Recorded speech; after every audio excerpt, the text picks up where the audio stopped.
When civilians need help, they call the police. When the police need help, they call the Emergency Service Unit. Police emergency service workers are being credited with saving a woman's life. New York cops in full combat regalia. CNN, there are reports of an explosion possibly.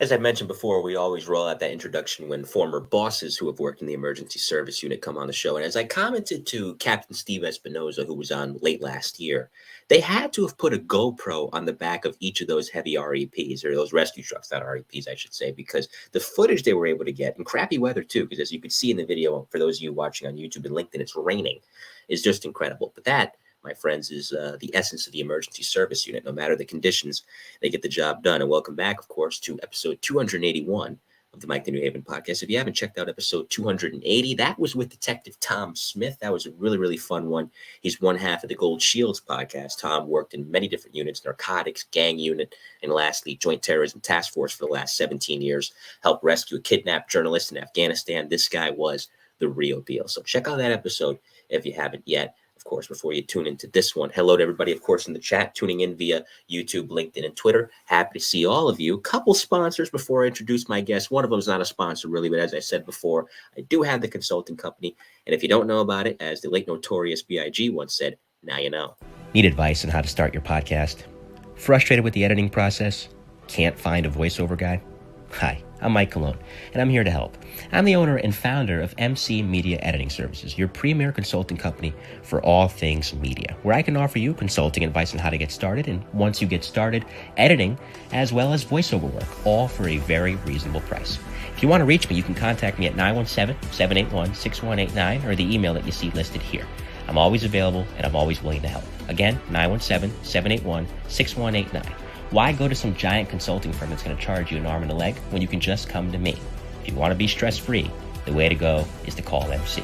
MC Media Editing Services, your premier consulting company. And when I say I'm available, I mean it. Number's right there. Give me a call. I'll pick up for you, no problem. And speaking of somebody that's always available, I've seen it firsthand. You need an attorney, of course, you got to call my man, Joe Murray. If you're ever caught on the wrong end of the law, call Joe Murray. Joe's a retired NYPD police officer turned criminal defense attorney. With 15 years of experience in the NYPD from 1987 until 2002, he parlayed a successful career in the NYPD into an equally successful career as a criminal defense attorney. His website is jmurray-law.com, where you can reach him at 646-838-1702, or just email him at joe@jmurray-law.com. Man, Joe, and before I introduce my guest, just a shout out to the live chat. Bill Ryan, of course, retired NYPD detective tuning in. Jake Rixner, Joe Malika, retired correctional officer. John Costello, who's a hostage negotiator in Pennsylvania, big supporter of this show, is tuning in. Billy Dempsey via LinkedIn. Steve Iarato, and of course, Steve Stefanakis, the ageless wonder of ESU, is here tonight as well. So is Christian Flood, former detective in the hostage negotiation team, retired first grader. Appreciate all you guys tuning in tonight. All right, my next guest has had a career in public safety so vast, the fact he was in the emergency service unit might be one of the details that gets lost in the array of the many things he's done. I'm stumbling over my words because that's how much he's done. He started his NYPD career in 1993 and eventually in 1998 rolled into the emergency service unit, where he worked in Brooklyn's 6 truck and Manhattan's 1 truck, eventually making sergeant, of course, in the summer of 2001. He stayed in the unit until 2006 and has had many roles since, and that, for this volume of the E-Men inside the NYPD's emergency service unit, is retired NYPD Emergency Service Sergeant John Scrivani. John, good to see you. Welcome. How are you? Hey, Mike. How are you? Thanks for having me. Thanks for being here. Like I said, you did a lot, so that's why I'm stumbling over my words here. So we'll cover it all tonight. Before I get into your career in civil service across many different facets, tell me about where you grew up first. So I grew up in Staten Island. Grew up on the North Shore of Staten Island. Lived there for basically 40 years of my life. Family was probably 3rd or 4th generation on Staten Island, and still have family out there. And I just happened to escape to Virginia a few years ago. And as you were telling me, and before I continue, shout out to John Latanzio. He just tuned in. The previous guest on the last episode, Tom Smith, Lawrence Zacharias, and Stephen Wren, also here tuning in via LinkedIn. Good to see you guys. You mentioned you were fifth generation NYPD, so I imagine it wasn't hard to pick what you wanted to do for a living. Yeah, correct. I graduated high school, went to college, kind of just waiting to get my name called, right? I had taken all the tests like most of my peers and, had a plan, right? I had a plan to go to the PD. And, from being a little kid, I wanted to go to ESU. My dad was a cop in the 6-8 precinct next to Six Truck. And when I was a kid, 5, 6, 7 years old, he'd take me there to go pick up his paycheck, right? No direct deposit back then. And first they would lock me in the cell all the time because I was probably a little bit of a hellraiser. And then he would always take me down to the ESU and I'd get to jump on the trucks and talk to the guys. And, it was just something growing up that, if you're going to be a cop in New York City and you're, not, my dad was on the detective side for many years and that didn't really interest me. I wanted to go to ESU right away. Obviously I got there young. I was impatient. I really wanted to get there right away. If they would have let me go from the academy, I would have tried to do that, but that was impossible. So, that was the plan. Graduate high school. I actually went to college on a tennis scholarship. I was a tennis player in high school, and I just couldn't wait to get on the job. And the day they called, basically a couple of weeks after I turned 22, I got on. That's the beauty of the NYPD. There's so many different places you can go for those that have that investigative side to them, that intuition to want to go deep into cases, do long-term investigative work. You have the Detective Bureau. For those that want to get their hands dirty in different facets, you have units like the Bomb Squad, where it's hands-on mechanical work, or ESU, which is hands-on work in and of itself.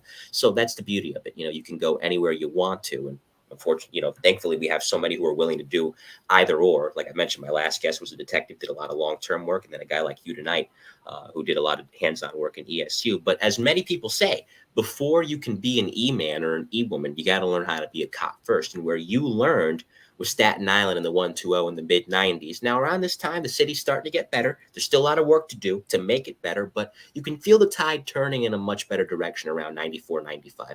What was the makeup of the 120? Was it a hot area, not so busy, somewhere in between? Yeah, so, the 120 is considered an A house, right? It's an incredibly busy place, multiple housing projects. The precincts in Staten Island are massive compared to anywhere else. It was interesting, worked there a few years, and we'd get guys that transfer in from Brooklyn or Manhattan, and they worked in these 1 or 2 square mile areas. And then they come to, Staten Island, and you get 120 sector, Queen, and it's bigger than most precincts in the entire city. So it was, a very, very busy place. Very, Carl Dwenzel worked there. Steve Wren is on. He was my partner. He worked there. It was a very busy place. So it was a good place to learn and be active as a young cop, because there was, a lot going on under the Giuliani Bratton team duo of broken glass policing, right? So you come out of the police academy and they throw you right into it. So we were very busy. You walked the foot post, you were busy. They put you in a car, you were busy. It didn't matter what tour you worked. There was always something happening. Of course, you mentioned Steve Wren. I know Steve a while through LinkedIn, retired NYPD captain. He needs to come on the show. Steve, come on the show, man. I know you got some stories to tell, so hopefully I can get you on in the upcoming year. He's got some stories. Oh, for sure. For sure. And he's a big follower of the show, which is why I want to get him on too, on top of the career that he had. So Steve, reach out to me, brother. We'll get something going in the upcoming year. Now, around this time, like I said, you're learning. You got a lot of senior guys and gals in your precinct that, as I mentioned before, if they're not telling you something directly, you watch them, you see how they carry themselves, you see how they go about their business, and you pick up good things to do. And maybe even sometimes, maybe I don't want to do it that way. Let me wait until I have more time on the job to do it that way. When it came to dealing with people, both victims of crime or those who were committing the crimes, for you early on, what was the key? Learn. Yeah, you said it, learning. So I had a little bit of an additional pressure. My dad was the squad sergeant in the 120 for a while, and then he became the squad sergeant at the DA squad, which was right next to the precinct, right? So you talk about having to learn to, mind your P's and Q's. That's a different foot in your butt if you do it wrong. But to your question, I grew up around cops, but my uncles, my dad, by the time I came on the department, it was, don't do it the way you heard all these stories, right? My dad was a cop in the 60s and 70s. Things were probably a little bit different than what we can do in the 90s. So it was about learning, right? I grew up in the 120, so I lived and worked in the same precinct. I lived in a neighborhood that was, one block from one of the toughest areas in Staten Island, which was Park Hill. In our pre-interview, you mentioned the Wu-Tang Clan. I grew up with a couple of those guys, right? They lived right down the block from me. I may or may not have had the opportunity to put one of them in handcuffs. That's for another time. But, I kind of grew up in a cop family, but I grew up, in a rough neighborhood where I kind of knew how to handle myself and kind of how to talk to people. Now, there are things you have to learn being a young, arrogant, ready to roll all the time guy. And, I'm not afraid of my reputation from years ago is, I probably would say too much too soon. And I had to learn from that. And that's probably something we can get into later. But it was all about trying to just, first of all, deal with people, right? So when you're a cop, and you've probably had other people say this, is they don't call 911 to invite you to a party, right? They're calling you to something bad is happening. It's a family dispute, or somebody went missing, or there's a crime victim, or an aided case. And it's trying to turn on different personalities and compassion or aggressiveness, and learning how to balance that correctly. And, I was lucky because I got to partner, Steve and I partnered up. Steve was a little older than me, right? So he balanced out, my age, being 22 years old. He was a little bit older. I also had opportunity to partner with senior guys as I left the 120 and went to the auto larceny unit and the task force, where you just watch the way they talk to people and watch the way they approach people, and their, not just their body language and their mannerisms, but their tactics, right? And not just their police tactics, but their verbal tactics on how they could diffuse situations. And it's not something you get taught in a police academy, right? They think they're teaching that sometimes, but until you're in those situations and you work with some of those senior guys that have done it, and obviously there are guys out there that have a lot of time on the job that sometimes don't do it right, but you find the right people and the right mentors throughout your career, and that's where you learn that skill.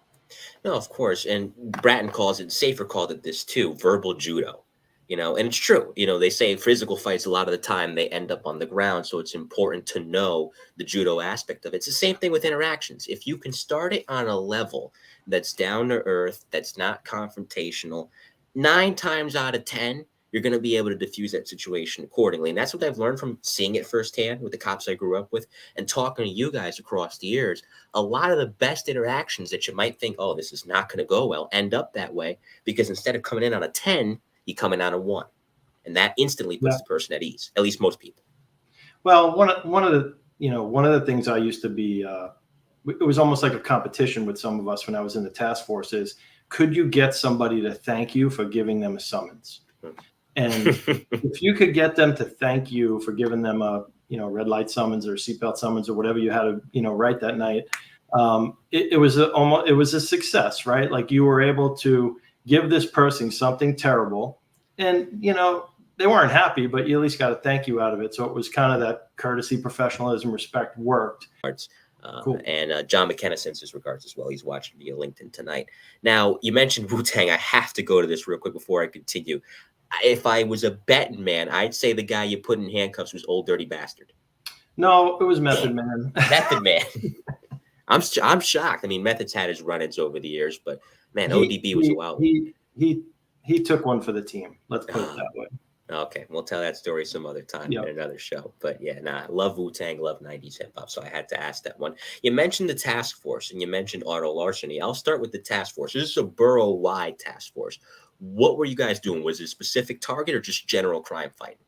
So I was in the auto larceny unit, and then we got absorbed by the task force. Okay. So it was just a kind of administrative change. So I never was in uniform working in the task force, I was always in plain clothes and auto larceny, even though we went from an independent unit to combined with the task force. But I basically was from the 120. I did auto larceny right up until I went to ESU.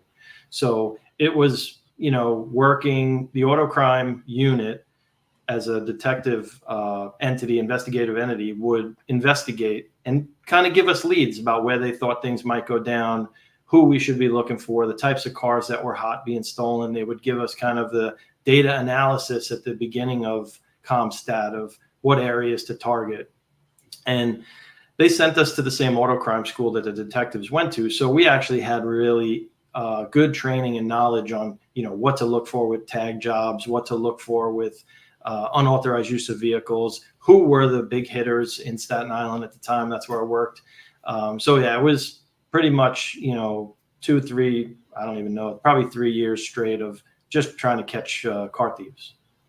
And I got to say, and this is no disrespect to the other units, especially emergency, which we'll talk about momentarily, that to me, it sounds like a sweet spot to be in the NYPD, because think about it. When you're investigating heavier crimes like homicide, it can get to you after a while when you're seeing body upon body upon body. You're investigating, you're seeing these cars, you're getting property back in most cases. If you like cars, that's a plus on top of that. And in some cases, when you're arresting one car thief, it leads to bigger takedowns down the road. That guy could be linked up with a car theft ring, and all of a sudden, boom, you just unearth that, and you can end up busting that. Yeah. So the thing about car thieves is they're into all kinds of stuff, right? Yep. They're into credit card fraud. At the time, they were into Colón and cell phones big time. They were into stealing stuff, kind of like now where you got the porch pirates. They predated the porch pirates because they were using the stolen credit cards to buy stuff to your house, and then they'd come and steal it. So a lot of them would have warrants. So it did, to your point, it led us to chop shops. It led us to, credit card theft rings. It led us to drug runners at times because they were using the stolen cars to do other bad stuff. It led to, bank heists that the auto crime guys would end up taking down after they found it. We would find a car and then they would run an investigation on it. So yeah, I mean, it was incredibly interesting. I mean, I did midnights for most of the time, which is when most of the car theft was going on in Staten Island. And we were making, a lot of arrests. Actually, I probably led Staten Island at one point in those Colón cell phone arrests, which, that kind of went away with digital, right? In the old analog days, it was easier. But, I got to present at CompStat as a cop about how we were doing this. And it really wasn't that hard. It was Verizon gave us a class on the questions to ask and the buttons to hit on the phone to see if it was stolen or not. And we were, pretty much every guy you caught stealing a car had a bad cell phone. So we were cleaning up. It was pretty cool. A cop in CompStat, usually you're seeing commanding officers give those briefings. So that had to be, even though you were doing the right thing, it was a good thing. It had to be a little bit intimidating walking in there. Maybe Anna Moan's there. I don't know who was commissioner then. No, yeah, Anna Moan was there, yeah. Anna Moan was running it. And, thank God back then my dress uniform still fit okay. So it wasn't that bad to get into it. But yeah, I mean, later in my career, I spent a lot of time at headquarters when I was in hazmat. But that was interesting as a cop with 3 or 4 years on, going and sitting in that room and, with all the brass from Staten Island and me. And I was like, this will be interesting. And it was quick. They only gave me 3 or 4 minutes and that was it. But it was cool to get recognized as a young cop for something that, it was like it was a felony, electronic crimes. It was grand larceny of felony for those phones. And it was just something that was a niche that we found, me and my partner, and we did really well with it. That's the good thing about CompStat, that, when people think about CompStat, they think about commanders getting grilled for what they weren't doing correctly. And yeah, that was part of it. It was holding them accountable for certain things. The good side of CompStat, well, that's a good thing too, accountability, of course. But the positive side of it, in addition to that, was it put young commanding officers, or in your case, young officers like yourself, on the radar of the upper brass for the right reasons. This guy's pretty good. He's onto something. Oh, this gal's pretty good. She's sharp with this, that, and the other thing. And a lot of people were able to advance their careers as a result of that.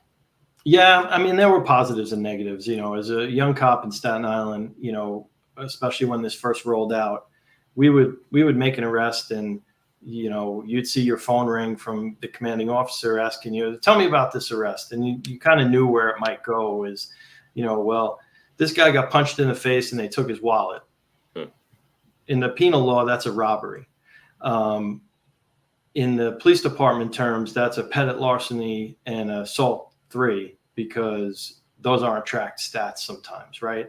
So there was kind of positives and negatives on how they were playing with the numbers. And as a rookie cop at that time, you would feel pressured at times to, my thing was, we lock the guy up, you bring him in front of the desk officer, and the desk officer would usually tell you, this is what the guy's getting charged with right out of the penal law.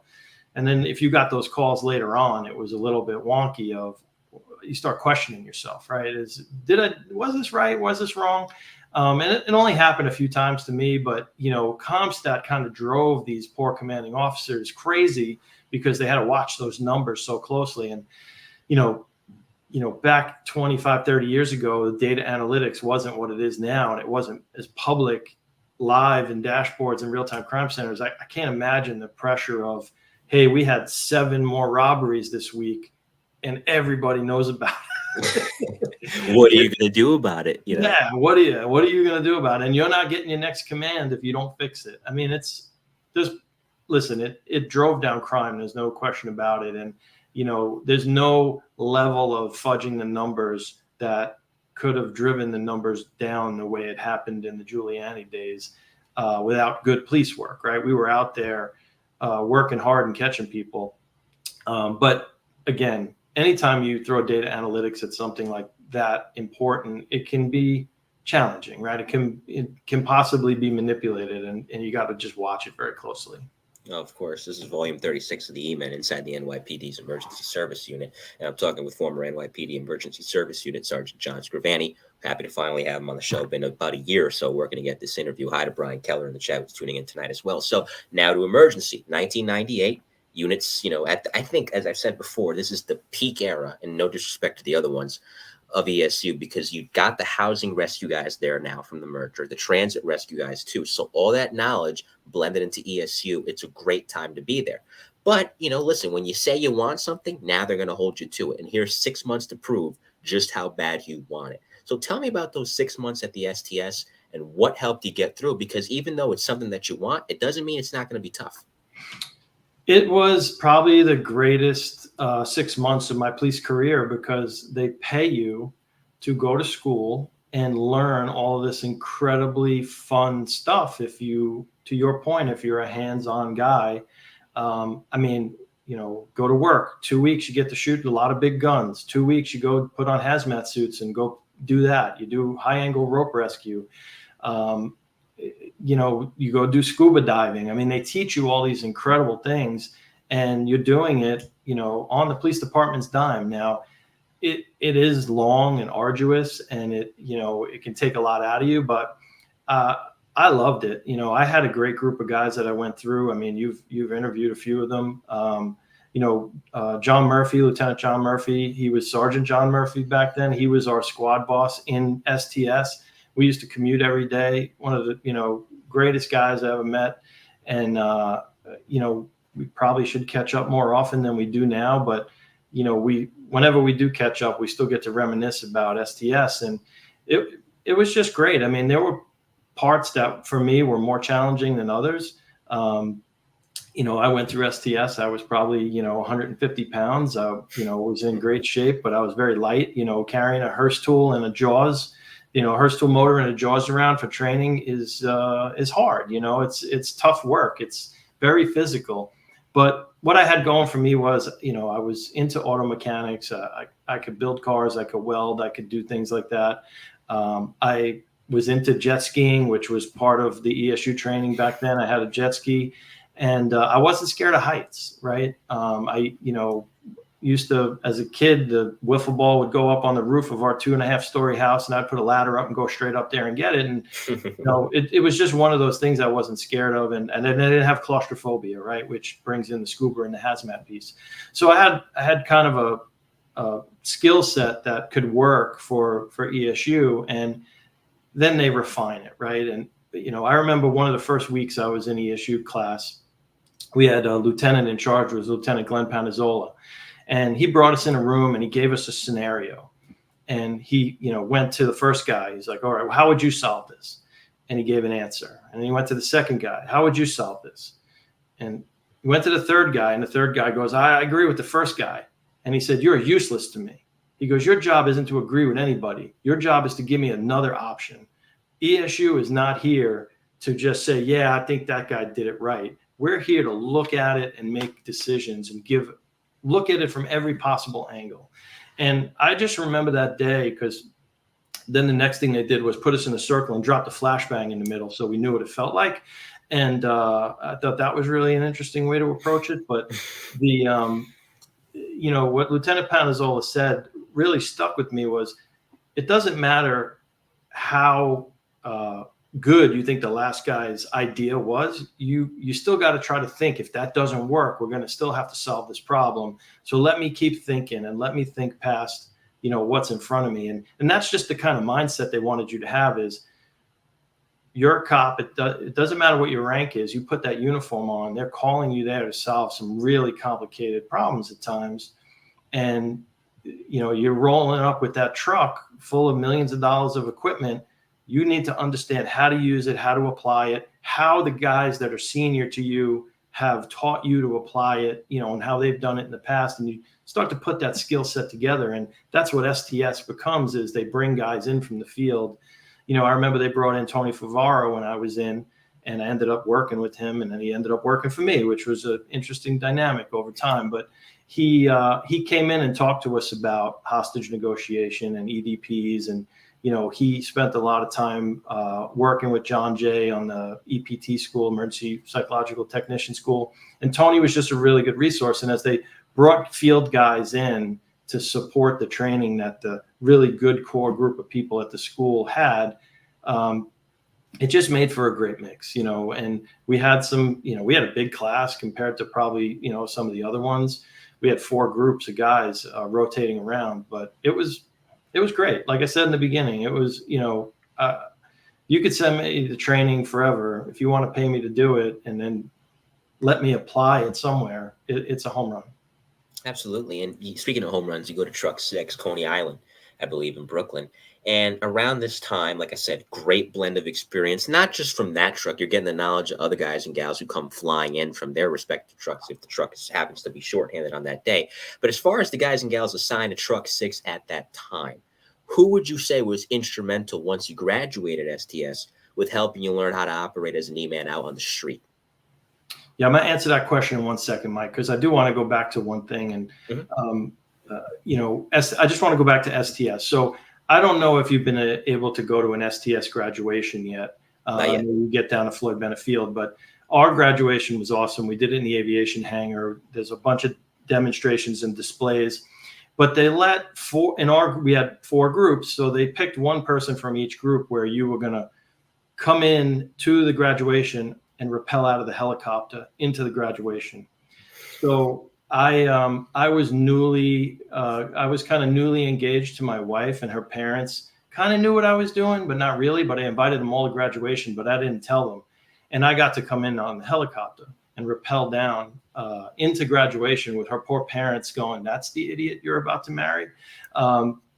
So I just, as a side note of STS, just a funny, kind of story of introduction to your in-laws, your future in-laws, to what your career is going to be, and then watching all this chaos of what ESU does as demonstrations was interesting time. So I just wanted to put a bow on STS. But so I get to 6 truck, and my squad is Franco Barbario, Tony Favara, and Warren DeTemple. And then it was me and Tim Murphy came out of STS, and our sergeant was Jim Priori. And and I apologize if I'm missing anybody else. Sometimes I marvel at the way some of your guests and some of our ESU guys are able to recall dates and facts and names. I'm not that great at that. So if I missed anybody that was in the 3rd squad at 6 truck, my apologies. But Sergeant Priori, Warren, Franco, and Tony as kind of trainers, right, of guys that were there to train us. It was incredible, right? Franco and I are now lifetime friends. We chat all the time. The knowledge that he brought specifically from his volunteer fire department days, from his days in housing rescue. And then, his knowledge of rope rescue and the USAR program over the years, just an amazing amount of talent. And, Tony, as I mentioned earlier, we got introduced to him in STS, and he was rough on us. I mean, he did not give us an ounce of slack. Like, he was brutal. And you would have thought he was the boss at times, but that's how it was. As the senior police officer in the unit, he was the boss, right? If we didn't have a sergeant there, he's in charge, and we're going to listen to him. And again, Tony, we see each other now, when it's big hugs and high fives. And when I made, commissioner of OEM, he was one of the first guys to reach out to me on every holiday. He's always sending texts. So these guys are, just incredible wealths of knowledge of all aspects, of what we did in ESU. And they were great people to ride in a truck with, guys to train with. If, there was downtime, we'd break out equipment in front of quarters or inside quarters, or we'd go find an abandoned car in Sunset Park to cut up. You were just constantly learning, and you had to watch, right? And that was, I wasn't real good at watching. I wanted to be in the middle of it. And, even Franco and I butted heads a few times over the years, and, professional respect, you just move on, right? It's not personal. You got to not take it personal, but you make mistakes out there, and you do things that, they don't want to see you get hurt. They don't want to see you look like an idiot. So they'll beat you up for it. And, there were times I was probably right for that. And you look back and say, okay, cool. I mean, I could tell you that the first time I got to ride in a big truck, I was riding with Franco, and I reached over to turn the lights on, and he slapped my hand like I was stealing candy. And we laughed about it later, and there was nothing else for him to do because he couldn't react fast enough. And I'm like, what? He's like, we're not going in. We're going in quiet. Oh, 10-4. I should have probably asked, but he got me good. And I would never, I didn't hold it against him. We're still great friends today, but it was just those types of things where you had to be humbled to learn, and you had to make mistakes to learn. And in ESU, it's tough. You don't want to make mistakes. One, because your reputation, and two, a mistake can get somebody really hurt. So you wanted to make mistakes where you could, and ask questions as you went along, not to make those mistakes. So they were great. I mean, it was a great learning environment. Jimmy Priori as our boss, he came from housing as well. And he was just a gentleman. And, when I wanted to study to be a sergeant, he was encouraging me. And when I made the list, he was making sure I stayed out of trouble. It was truly a family, and then we had some guys that would rotate in that did steady tours. You got to ride with them, or as you mentioned, as a young guy, you get to fly a lot. You just learn from, that whole third squad. And again, as you've, outlined on this show, most of the guys that got killed on 9/11 were all third squad guys. I had at one point or another got to fly to every truck and work with every one of those guys. So they were all incredible. They all had their own skills. They all were better or worse at certain things, and you picked up on that and you could complement it, but it was great. Oh yeah, it's Camelot for a young cop that wants to be active and wants to work. And as you said, making mistakes early on. Every great emergency cop that has a pristine reputation in the unit now, they started somewhere. They were rookie at one point too. So those same mistakes that maybe at the time in 1998, 1999 were making as a new E-man, they were making when they first came into the unit, and so they remember and they're teaching you. And is it tough love? Yeah, but you know what? And I think this gets lost nowadays. People think that when somebody's getting tough love, and believe me, I get tough love. I grew up in a Hispanic household, try growing up in a Puerto Rican Dominican household. Believe me, you'll understand it. They confuse it with bullying. No, there's a fine line. Bullying is something entirely different. And I've seen that too. But tough love is someone that truly has it. They truly love you. They want you to be the best version of yourself. They mean well for you. They care about you, and they want to make sure that you're at your best, because the streets, it's a different animal. And if you're not ready for it, it could eat you up. Absolutely. And the other piece about ESU, and I know you've heard about this, is the ball breaking, right? They're always busting each other's chops, and you better be ready for it. And, again, there are days when you're ready for it. There are days when you're not, and, you're going to push back, and that makes it worse, right? Because if they find a weakness, and they'll push your buttons, but they only do that. And you don't know this or reflect on it until later, is if they can pick it up, the bad guys can pick it up, right? Mm-hmm. So any weakness you have, let's exploit it to each other to make sure that you know where it is, and you can kind of keep that in the shadows when you're dealing with the public and you're dealing with these insane situations that we would get put into in emergency. But the practical jokes, awesome. You learn to be such a chop breaker, just sitting around a table having dinner, and the things that we say to each other you would never want recorded, but you better have thick skin, in a place like that. Now, again, I've been retired a long time. I'm not sure it's as crazy as it used to be. Maybe it's worse. But I could tell you that level of camaraderie, and this isn't a slight to any of my coworkers that are probably watching tonight, but the level of camaraderie we had in that unit is something that I've never been able to find in any other place. And I think it's mainly because we were all risking our lives at some point, throughout a tour. Either somebody's tying you in to hang off a bridge to go get somebody, or you're going to, go through the door to, you don't know what's on the other side, and you all had to trust each other. So that level of camaraderie was incredibly thick. And, we've talked about this, as a team, with the guys, as we've been retired, and a lot of us were working for Mike Core, who was one of your last guests, and we were doing a lot of training around the country. It's fun to sit around the table and talk about it now, as we all have gray beards and no hair, and it's fun. But that level of camaraderie in that unit specifically is probably one of the most incredible things. Well, it's the most unique place one can work. And people think about the NYPD. And I remember, and I've mentioned this before on the show, my sister, when I told her about ESU, she's like, well, how can you say it's a small unit if they have almost 400 cops? And I says, you got to understand something. And this is something that a lot of people that may not be familiar with the NYPD and may not be from New York, have to understand as well. And I have tried to throughout the years doing this podcast. The NYPD at its peak, I don't know what the numbers are right now, I know they've gone down, is somewhere between 35,000 and 40,000 police officers.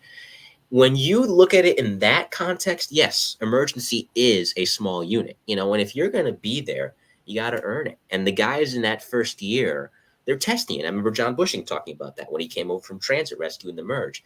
He said it best. It wasn't that they didn't like transit cops in his case. It's that they were trying to see what he was made of. And of course, he proved himself. And that's the key. If you can survive the hazing, and the loving hazing, I say, in an E-truck, it's not mean-spirited. You can survive anything else that comes along, because there's going to be a lot of big jobs. And that segues into the next thing I wanted to ask you. That first year, 98, 99, in ESU, is there a job that sticks out that you were front and center for? There's so many instances that you get in. And like I said earlier, I'm marveled at how some of these guys have been able to remember facts and dates and things like that. For me, it's a lot of it is blended together at this point. Now, I don't remember any of the jobs that we had that were, like publicly anybody would know about. I know there's a few situations, and one that sticks out in my mind is Franco and I were riding in the Atom car, and there was a man space cased in an elevator in the old Bush terminals, which is now Industry City. And for those watching, a space case is you're caught between the elevator car and the elevator shaft. Well, luckily for this gentleman, it was only his leg was stuck because it was a freight elevator, and he got caught in it. Okay. So Franco and I responded. We get there, and there's probably a dozen fire trucks that beat us there because of the location. But we decided, let's grab our gear and go upstairs anyway. So Franco and I get upstairs, and the entire elevator shaft on three sides, they were, fire department was working and talking to the guy, and the rescue company was trying to breach the back wall, which was cinder block. And then after that, they would have to breach the wall of the elevator car. So Franco and I are standing there watching, and as we're standing there, we go to the front side where the doors were, where the guy they said was trapped, and there was an adjacent elevator right next to it. And it came, and the door opened, and there was an operator in there, and I looked, and there was no roof. So I stepped in the elevator, and I told the guy, go up like 3 feet. So he goes up like 3 feet, and I jumped from one elevator car to the other. And now I'm in the elevator car with the trapped guy, and he's screaming. I wasn't in there 2 minutes, and the fire department gets the back wall breached, and they stick their head in, and now I'm standing in there, and I have no idea how I got in there. It was like a magic trick. I was like David Copperfield. I just popped up in the middle of this elevator shaft, and I'm yelling, send in our gear. And they're like, what? I'm like, send in our airbags. I'm going to pop this guy out, and then give me a backboard. And so Franco jumps in. We pop this guy out, and we hand him out the back of the elevator to the fire department.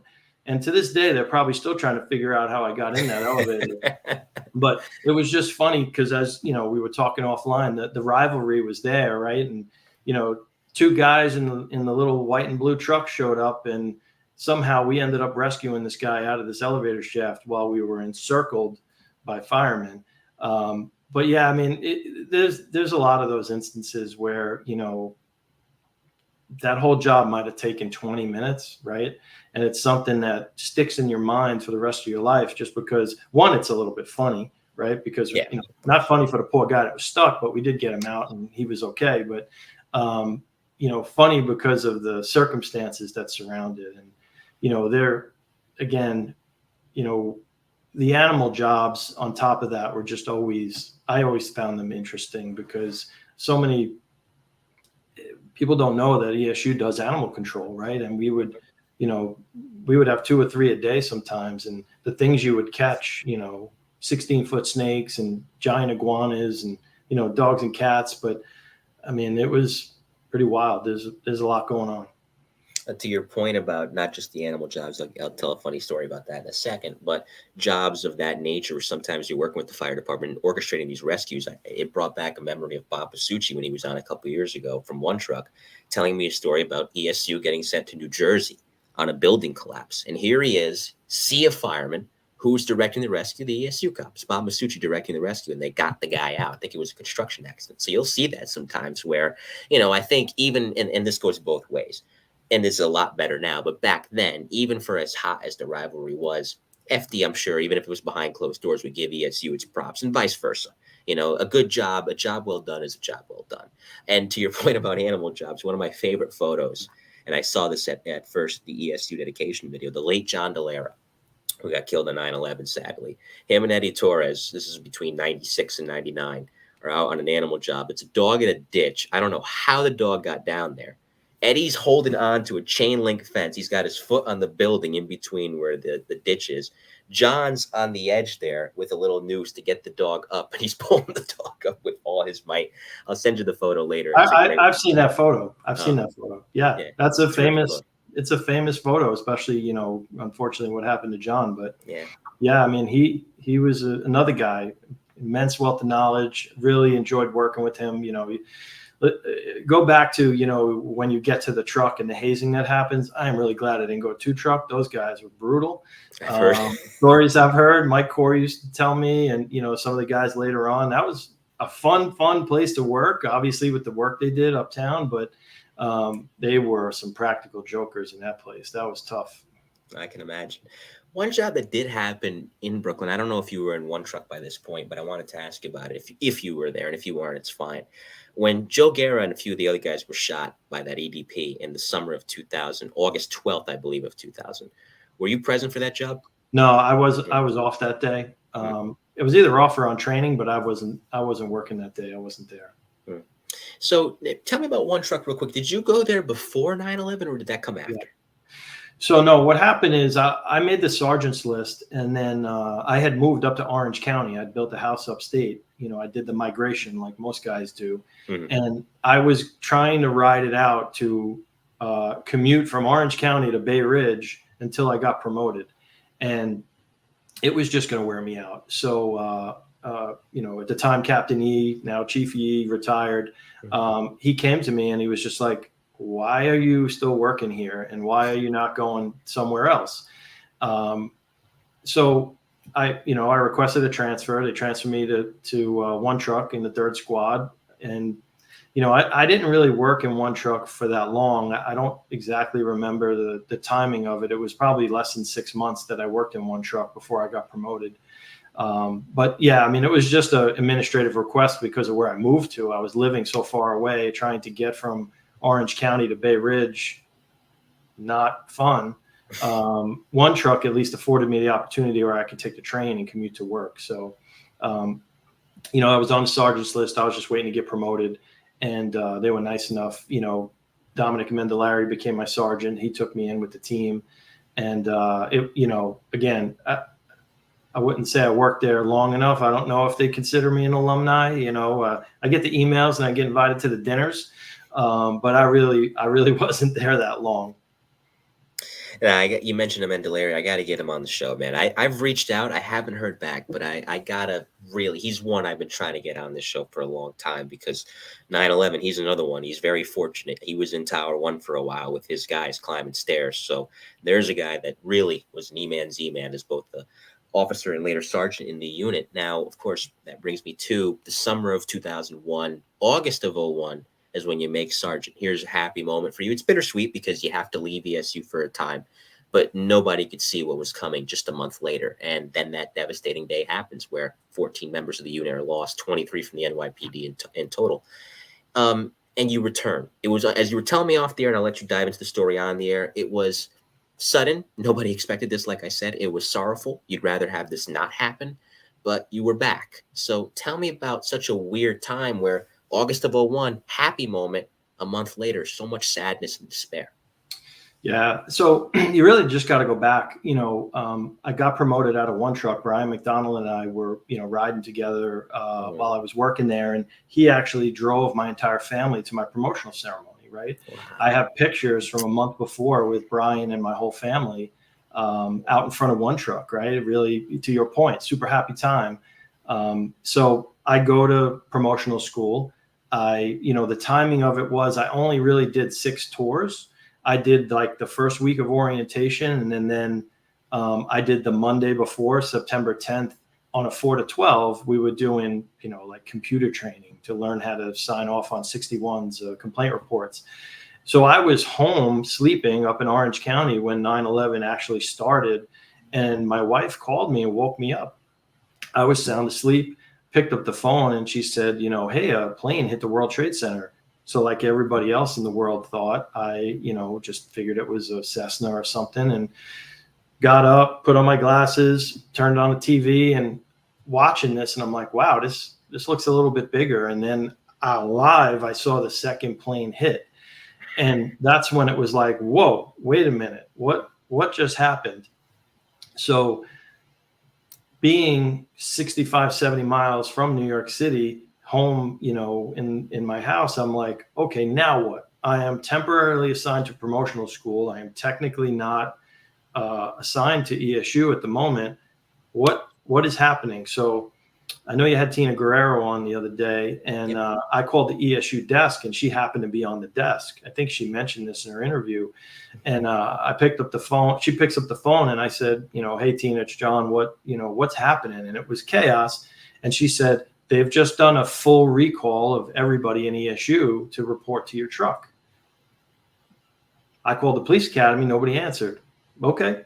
So I got in the car and, tried to make my way down to the city and ultimately did. And, there's a funny story that bookends me talking to Tina and me arriving at one truck that afternoon, which was I had all my ESU gear at home, because one of the things about you transferring or getting promoted is they immediately want you out of your locker, right? So one truck was more than happy for me to get promoted. They gave me a hug and they threw all my stuff in my car and said, take it with you.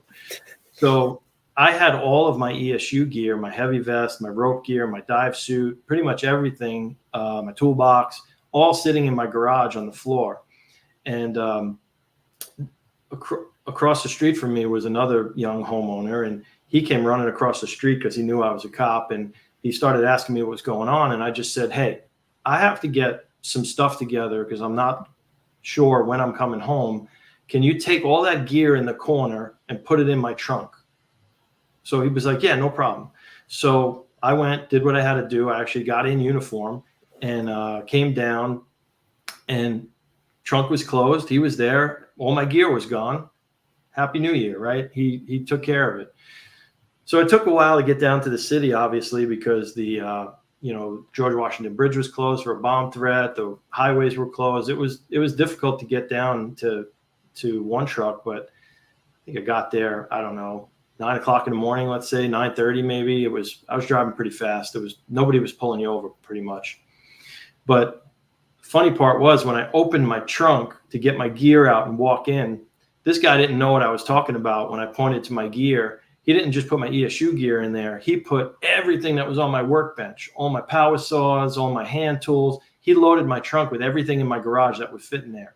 So I at least had my ESU gear, but this guy brought pretty much everything imaginable. But yeah, I mean, it was thrown immediately into the fire. That day, obviously, there was a lot going on. You mentioned Dominic Amendolara. When I went to walk out of One Truck, we only had one gentleman there at the time who was just prepping gear and vehicles and radios. And I came out ready to leave, and I asked the question of, hey, are there any vehicles left? What's this? What's that? And he said, you can't go down to ground zero like that. It wasn't ground zero at the time. You can't go down there like that. And I'm like looking at myself like, what do you mean I can't go down? He says, you're a sergeant. Your uniform doesn't have sergeant stripes. So you can't go down there like that. You need to do something. So I went upstairs and I cut Dominic's lock, and I took his shirt and I ripped his name tag off it. And I still have it. Still have the name tag. So I wore Dominic's sergeant shirt down to ground zero the first day because I didn't have sergeant stripes on mine yet. And that day, I can recall every detail down to the minute almost of my entire day, from when I arrived to when I, ended my day through the old St. Vincent's Hospital and back to my parents' house. It was quite the time, and we could probably do 2 hours just on that. But, I don't know how much detail you want, but I ended up, however much you're comfortable giving. that day was, it was just interesting because I was given some interesting assignments. I mean, first person I encountered was Lieutenant Steve Reardon, who looked like the 9/11 picture of just covered in white dust. And he came over to me and he grabbed me by the shoulders and he was like, why are you so clean? And I'm like, boss, what do you mean? He's like, why are you so clean? I'm like, I just got here. And he's like, okay, well, get a team of guys. You just got promoted. Get a team of folks and get down there. We're missing people.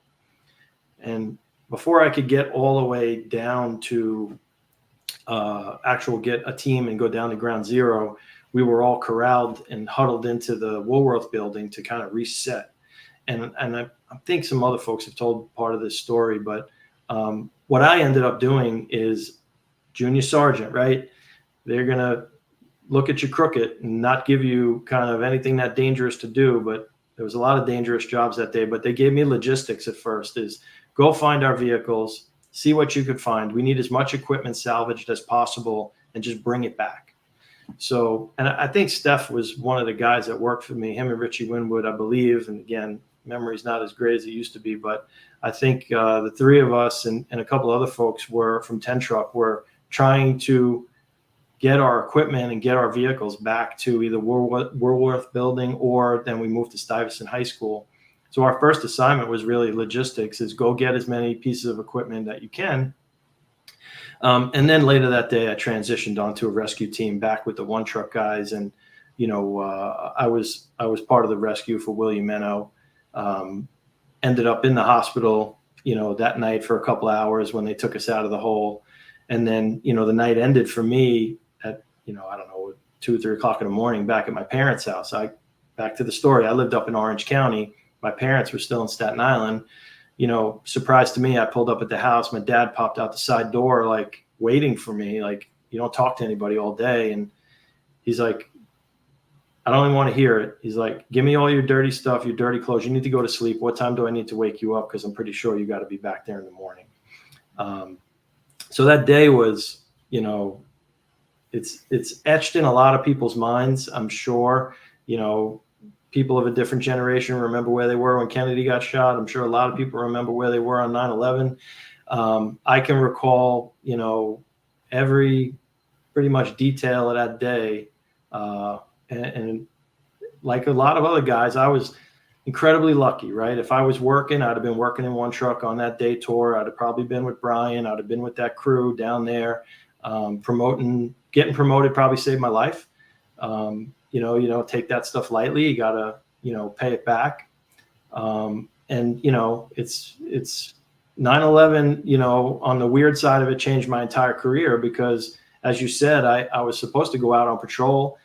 I got put back in ESU and, you know, was able to, you know, keep moving my career forward and, you know, still am, right? I'm still doing it. But yeah, it was, you know, that rescue and being in that hole with Will and, you know, Patty McGee and Scott Strauss was, you know, something you never forget. And thank you for telling that story. And it's the little details, right? Guys always say that, you know, it was my day off. I was heading home. In your case, I had just gotten promoted. And there's videos of emergency vehicles responding to the Trade Center. And one of them is Truck 1. And I always get chills seeing it because I'm like, you know, dang, Brian was on that truck. Brian was on that truck. And there's a video of him and Mark DeMarco tending to an injured man in the street. You know, so even though this was something that was daunting, especially for him, he had just gotten to the unit the year before in the winter of 2000. He was ready to go, and he performed admirably. I believe he was last heard from on the 20th or 21st floor of Tower 1. 6 Truck did not, thankfully, lose anyone in the years since they have. Louis Fernandez and Chris Lindsay have since passed away of 9/11 cancer. But that day itself, nobody from 6 Truck perished. But in Brooklyn alone, all 14 of these guys were important. But I want to focus on Brooklyn since that's where you worked primarily before making sergeant. 7 lost Ronnie Clover, I should say, and Santos Valentine. And, of course, 8 Truck lost Sergeant Gillis. You work with all these guys. But those guys, since they were in your borough, whenever you flew to 7 and 8 or whenever they flew to you, tell me about those guys specifically and your memories of them. Yeah, so Santos and Ronnie I worked with a lot because 6 and 7, you know, we were close, right? We boarded each other. We would back each other up. I didn't really get to work with Rodney that much. You know, he worked midnights. I didn't really work a lot of midnights in ESU. Obviously, we knew each other. Everybody knows everybody. But, you know, Ronnie and Santos, you know, first of all, Santos, just one of the funnest human beings to be around. You know, the knowledge was crazy. His choice of pizza was really strange. Mustard and pineapple. Just, I never forget. I will never forget that. But you know, the level of knowledge and you know, those guys in 7, they did a lot of tactics work, right? They were doing a lot of search warrants, a lot of hits. And it was always fun when we got to go work with them because, you know, Santos was a sniper, Ronnie was a sniper, just the way they would look at things and the way they would look through and question the detectives or whoever got the search warrant. It was just another learning experience, right? Is what questions should we ask? And, you know, they would always give us the dogs and guns and kids and who's in there.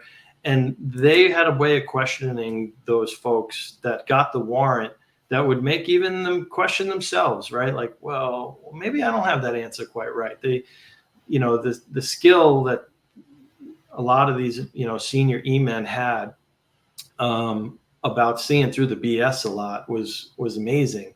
But yeah, working with those guys, you know, you'd fly to 7 or you would run up with them on a, you know, job on the border, was just incredible. You know, obviously I, you know, didn't get to work with them probably as, you know, long as I would have liked to, you know, like everybody else.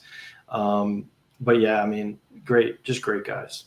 Absolutely. And I always like asking questions, rather it be an FD interview or PD interview, because it's important to remember these guys. When people hear the names, they think of how they died, but you know, it's important to remember how they lived. And these were unique human beings that contributed a lot, not just to ESU, but to the department as a whole. and were definitely loved by a lot of people. So any details to fill in just who they were, I'm always happy when guys can share that. So thank you for that. And one of the things now as a sergeant in the unit, again, unique circumstances. This is not the conventional route. It's no fault of your own. These were circumstances well beyond everyone's control, but nevertheless, it presents some unique opportunities now in the public safety sector. And the focus after cleaning up the site, once that was completed in the spring of 2002, is okay, how do we prevent the next one? There was the anthrax scare, of course, in October of 2001, a lot of logistics to work out there. And now we have WMD capabilities increasing, hazmat capabilities increasing. And you were key in spearheading those efforts. So why don't you tell us about that? Yeah, so so I ended up working at Ground Zero the whole time, right? I got assigned as a junior sergeant. I got assigned to work as operations coordinator. I don't know how I ended up with that job, but when that ended, the only spots open in the unit for a sergeant was 4-truck or the second sergeant on the hazmat team. At the time, I had already moved back to Staten Island, so the idea of driving to the Bronx every day really wasn't that appealing. So I went and, figure, all right, Sergeant Chuck Churchill was the hazmat sergeant. He was in charge, and I was, team was expanding, to your point, because of the threats post 9/11. So I had gone through some advanced hazmat schools when I was a cop in ESU. So I had some of that training under my belt. So I decided I would rather do that than, go commute. Right. So another commuting decision, but, and again, good decision, right? So I take over I go to hazmat. Here's the funny part of this story is when I get there, Chuck being a gentleman, he's like, dude, you just came out of working at Ground Zero for, 7-8 months straight, whatever it was. Why don't you take some time off?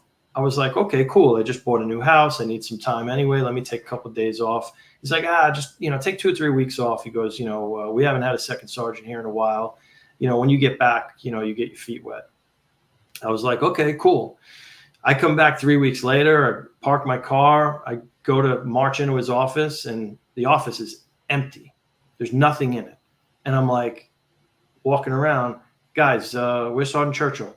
Oh, he got reassigned. He's going to be doing administration. He's over at the other building, Edwards Hall. Okay. So I walk over and I'm like, Chuck, what's going on? And he gets up, he pats me on the back. Congratulations. You're now in charge of the hazmat. What a way to find out. I mean, it's like the rest of my career, right? You just show up and now you're in charge. So I went from, Ground Zero to now, being in charge of the hazmat team. And, at the time, and to your point, we were still dealing with a lot of the anthrax, a lot of the white powder, a lot of writing new protocols. The structure of the team primarily before 9/11 was we had a training school with, a core group of people who would kind of be hazmat specialists when we needed them to go out in the field. And then the ESU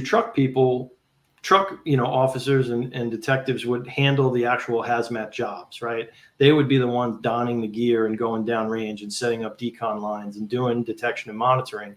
So there was kind of a division of labor there, right? So Floyd Benefield did the training, acted as specialists, and the trucks would handle the actual jobs. But the volume of jobs was, kind of consuming a lot of the trucks' time, where they couldn't tend to all the other things that ESU was being requested for. So we started to work a project where we were going to expand the hazmat unit. So at the time, Chief Camadana, Charles Camadana was, the SOD chief. Steve Bonanno, another guy unfortunately lost in 9/11. He was, I think it was him. It might have been the gentleman before him, but we did a presentation to Chief Camadana, who eventually did it. We did it to the police commissioner, Ray Kelly, to expand ESU hazmat capabilities. And we were going to go from, me and 8 to me, 2 other sergeants, and like 40 cops and detectives. So it was a very, very aggressive expansion of the team. And some of the folks watching will remember this. It wasn't a popular thing in the unit because what we first tried to do was recruit from within ESU only. So take veterans of the unit who would volunteer, both sergeants, cops, or detectives, and come work down at Floyd Bennett Field and be part of the hazmat team. And eventually we ended up starting a second unit up in Manhattan to work, closer response, because that's where most of the powder jobs were. And some of my timing of this might be off, but the recruitment phase was, hey, ESU guys, we're recruiting, we're doing this. This is the training you're going to get. This is the equipment. This is where we're moving. This is the level of importance. And it was underwhelming, the response, right? We did get a really good core group of guys that volunteered to come in and work with us, but it wasn't nearly enough to fill out the unit. And the unit did not want to take the approach at the time of just ordering guys off the street to come work in hazmat, right? There's pride in where you work. There's commuting implications. There's overtime implications. There's, a lot of things where guys weren't going to get ordered to just come and work down in the hazmat unit. So I did something that was incredibly unpopular, is I went and recruited outside of ESU to have people put directly into the hazmat unit. No STS at first. They were just going to come in and get about 6-8 weeks of advanced hazmat training. They were going to go to some schools around the country.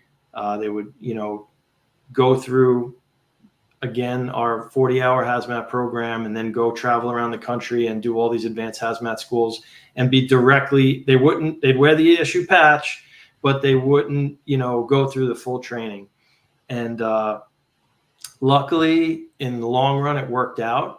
I can't tell you the pain that it brought because, it was kind of I know you're a big sports fan. Yep.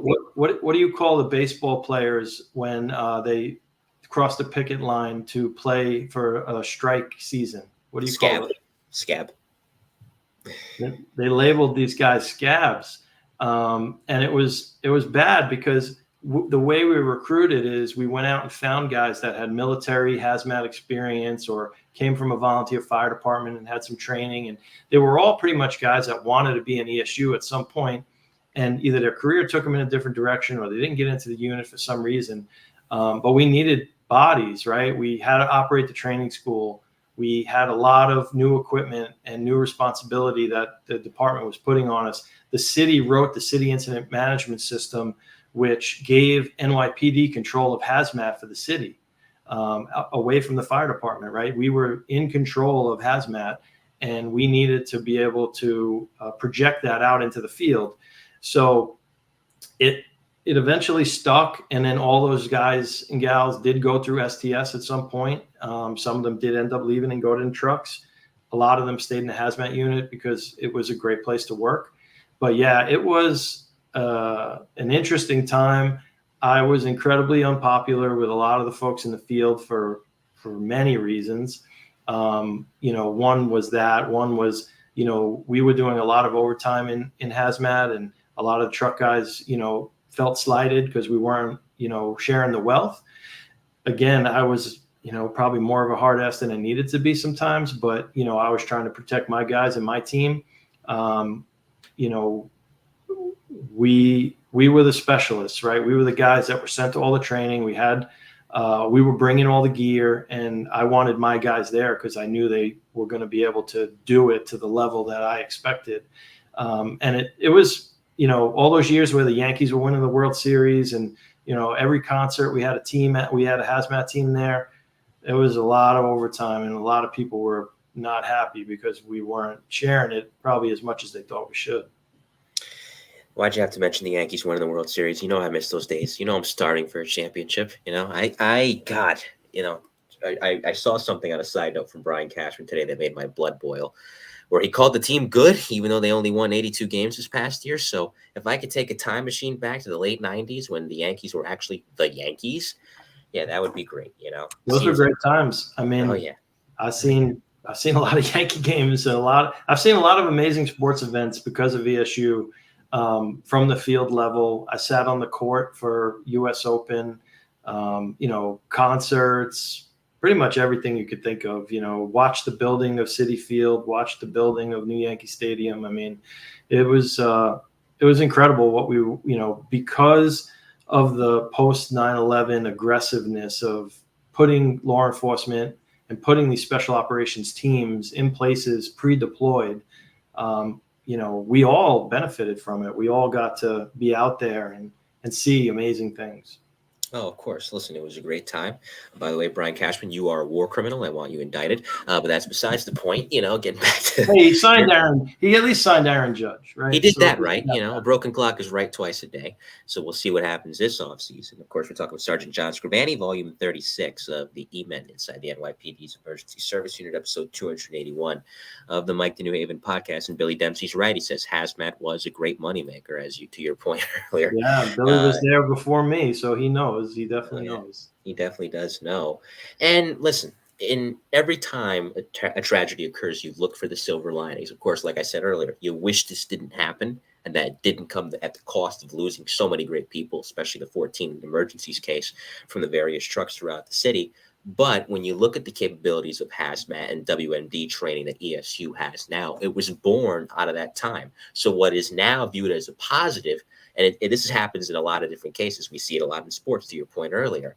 It originally starts as a negative, but over time evolves into a positive. Because look at what it is now. Yeah, I mean, it's you try to pride yourself on certain things. The expansion that the hazmat team went through and the core group of people that I had working for me when I first got there. I don't want to mention names because I'll be afraid to miss somebody. Mm-hmm. But, it was difficult for me, right? I got promoted. I spent 7-8 months at Ground Zero, and now I am in charge of the hazmat team where I have, 7-8 years on the job. I'm 30 years old, and I have an entire team of guys that are almost retirement eligible, been doing this a long time, been in the unit longer than I've been on the job. And, I'm their boss, right? And, you try to feel your way through that and learn. One of the things about the police department that I agree and disagree with, I agree with it on one end is you need to go out and learn how to be a sergeant, and you go out and supervise these young cops, and you kind of all learn together how to manage that, right? How to be a supervisor, how to manage. Well, I had a different experience, right? Where I got injected into, you're going to be in charge of this, command post and operations at Ground Zero. And, now you're going to take over this hazmat team. And then, you're going to expand it. I broke a few eggs along the way. I'm lucky that, a few of the guys were,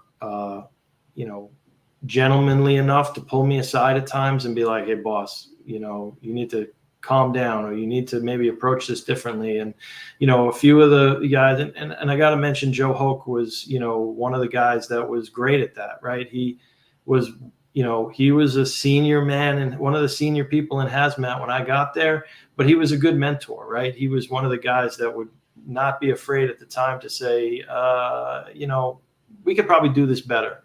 And I just, at times I wouldn't listen. At times I did, just to be perfectly, transparent with your audiences, you got to learn somehow, right? And you're going to learn by making mistakes. You can't be afraid to make mistakes. And, I remember the day I got promoted, my dad was a sergeant, as I mentioned earlier. And he said, listen, the one thing you can't do is stand out there in the street and have indecision.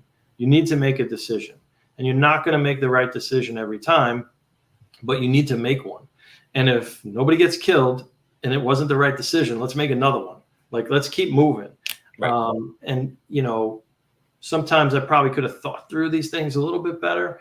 But yeah, to your point, I was very proud of what we built down there. We expanded the team. We went to multiple locations. We built a brand new cool hazmat truck, which I'm sure you've seen. We built all new decon trailers. We re-outfitted our entire warehouse. We had, we went from a gas meter and a civil defense radiation meter to some of the most advanced equipment that was available.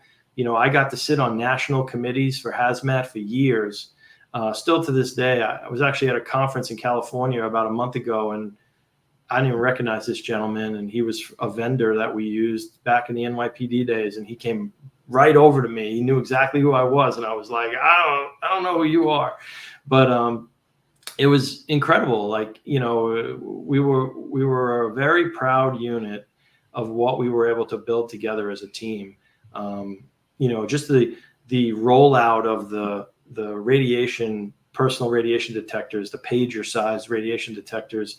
We were the first ones in the country to roll that out. And because of that, and because of what Mike Cord did with CTOS, myself, Eddie Reyes, Joe Toscano, a couple of the other guys, Dave Kao, we were able to write the national curriculum for that, right?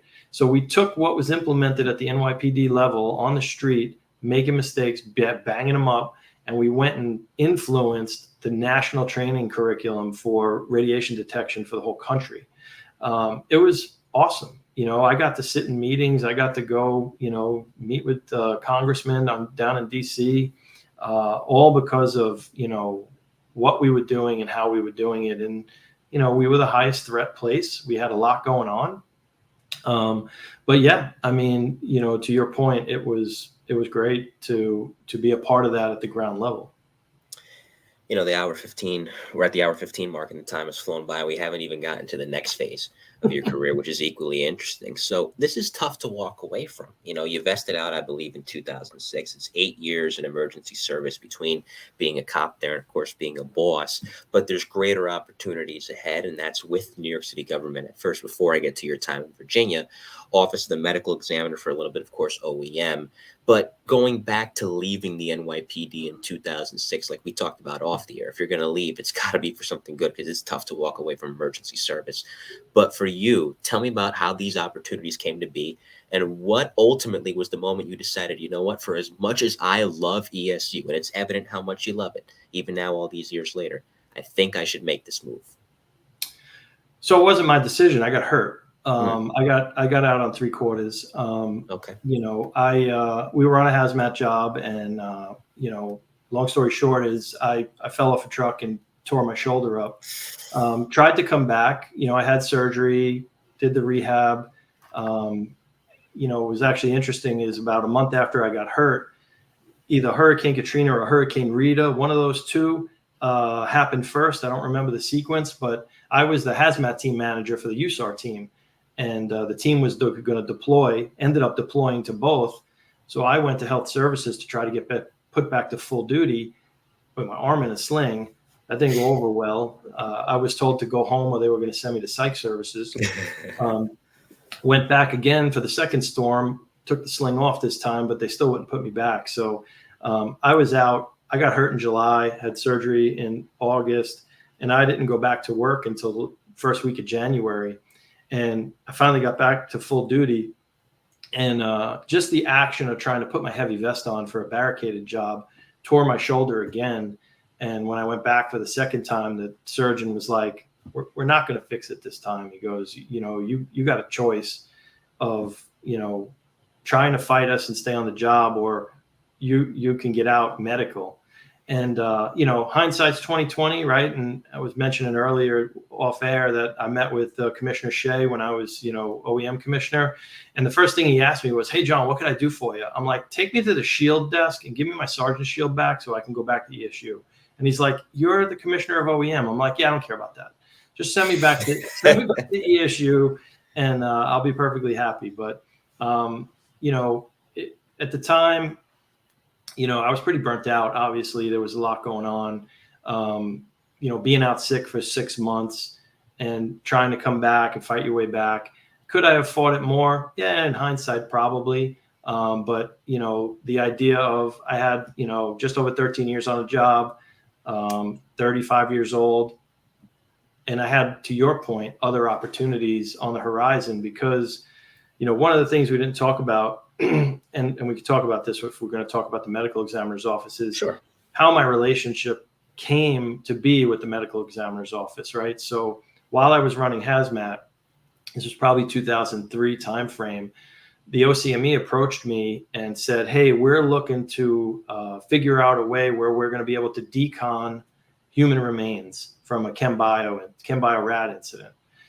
So who now is my best friend in the world, Deputy Commissioner Frank DiPaolo, who's still at the ME's office, he and I became very close coworkers and friends, where he came up with this idea, and actually had some pictures I was going to send you to show on air. And I'm traveling, so I didn't have those. Okay. We came up with a system, a lane system, on how to decon decedents, right? People die and they get contaminated, or if they were killed from a chemical incident, or they were killed because of, biological. How do you make these people safe so you can return them to their next of kin?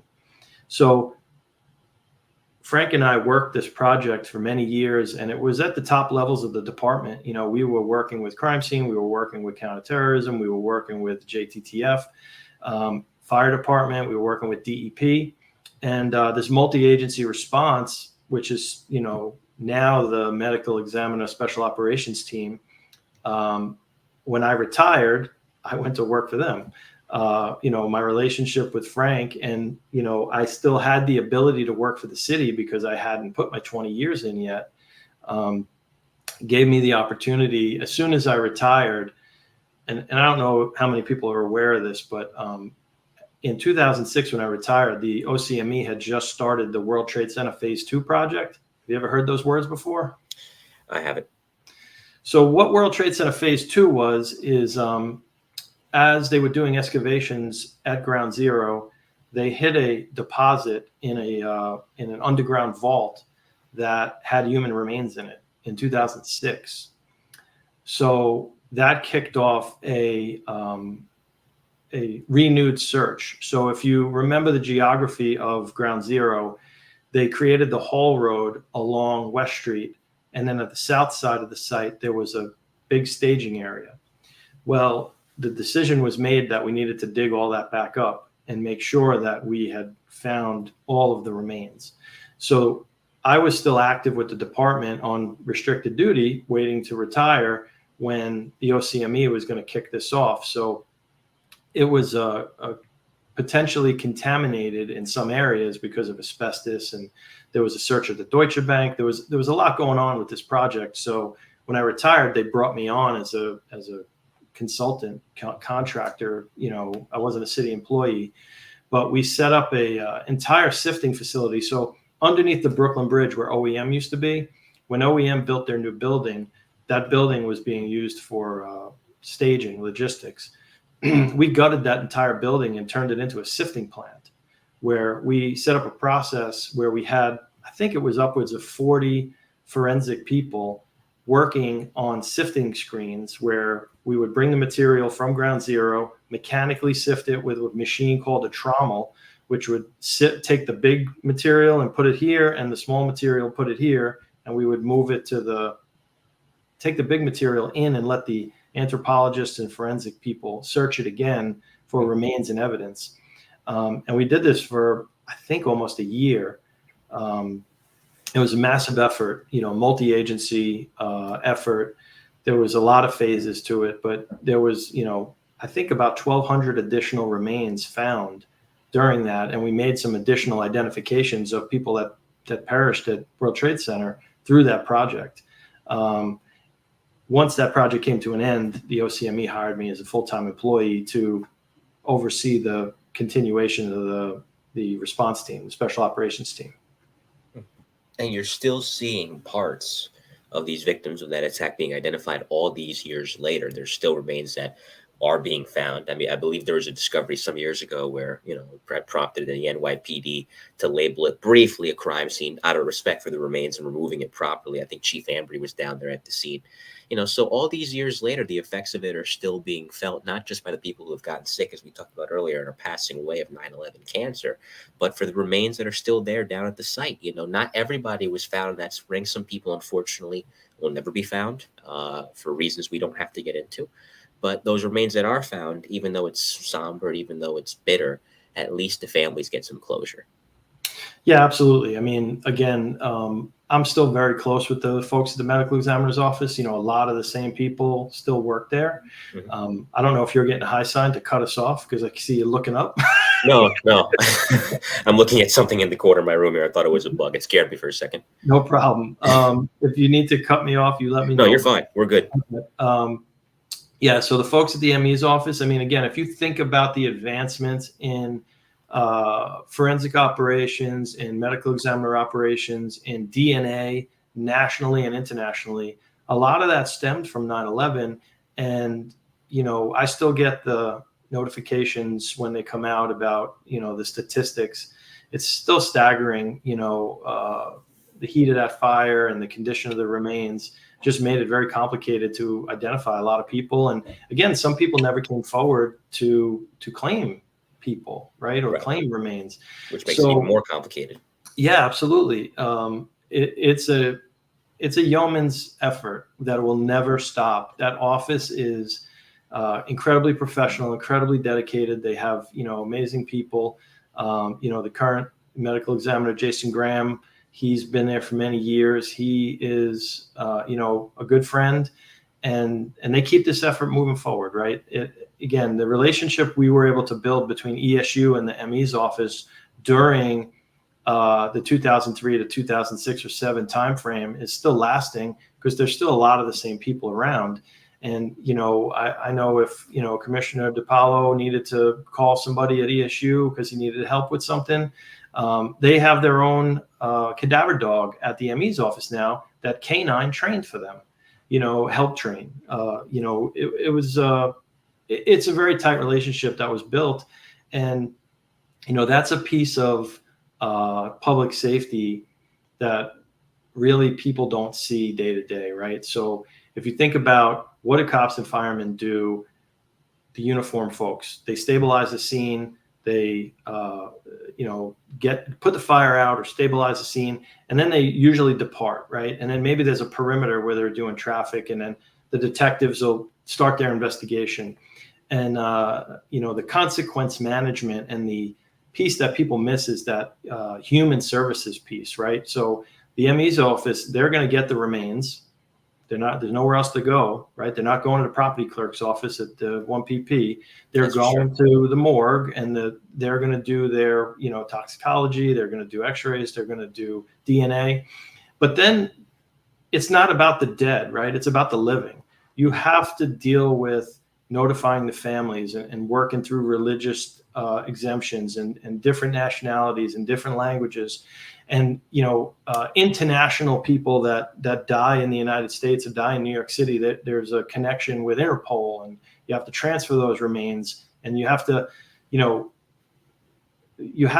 treat the decedents with respect, but you have to really deal with the families, right? You have to make sure the families are treated correctly. And that's something as an ESU cop, even as a sergeant, I didn't see that firsthand, right? I didn't have to deal with that part of it, the long-term grieving. Like, we close up at the end of the day, job satisfaction, go home, leave work at work most of the times.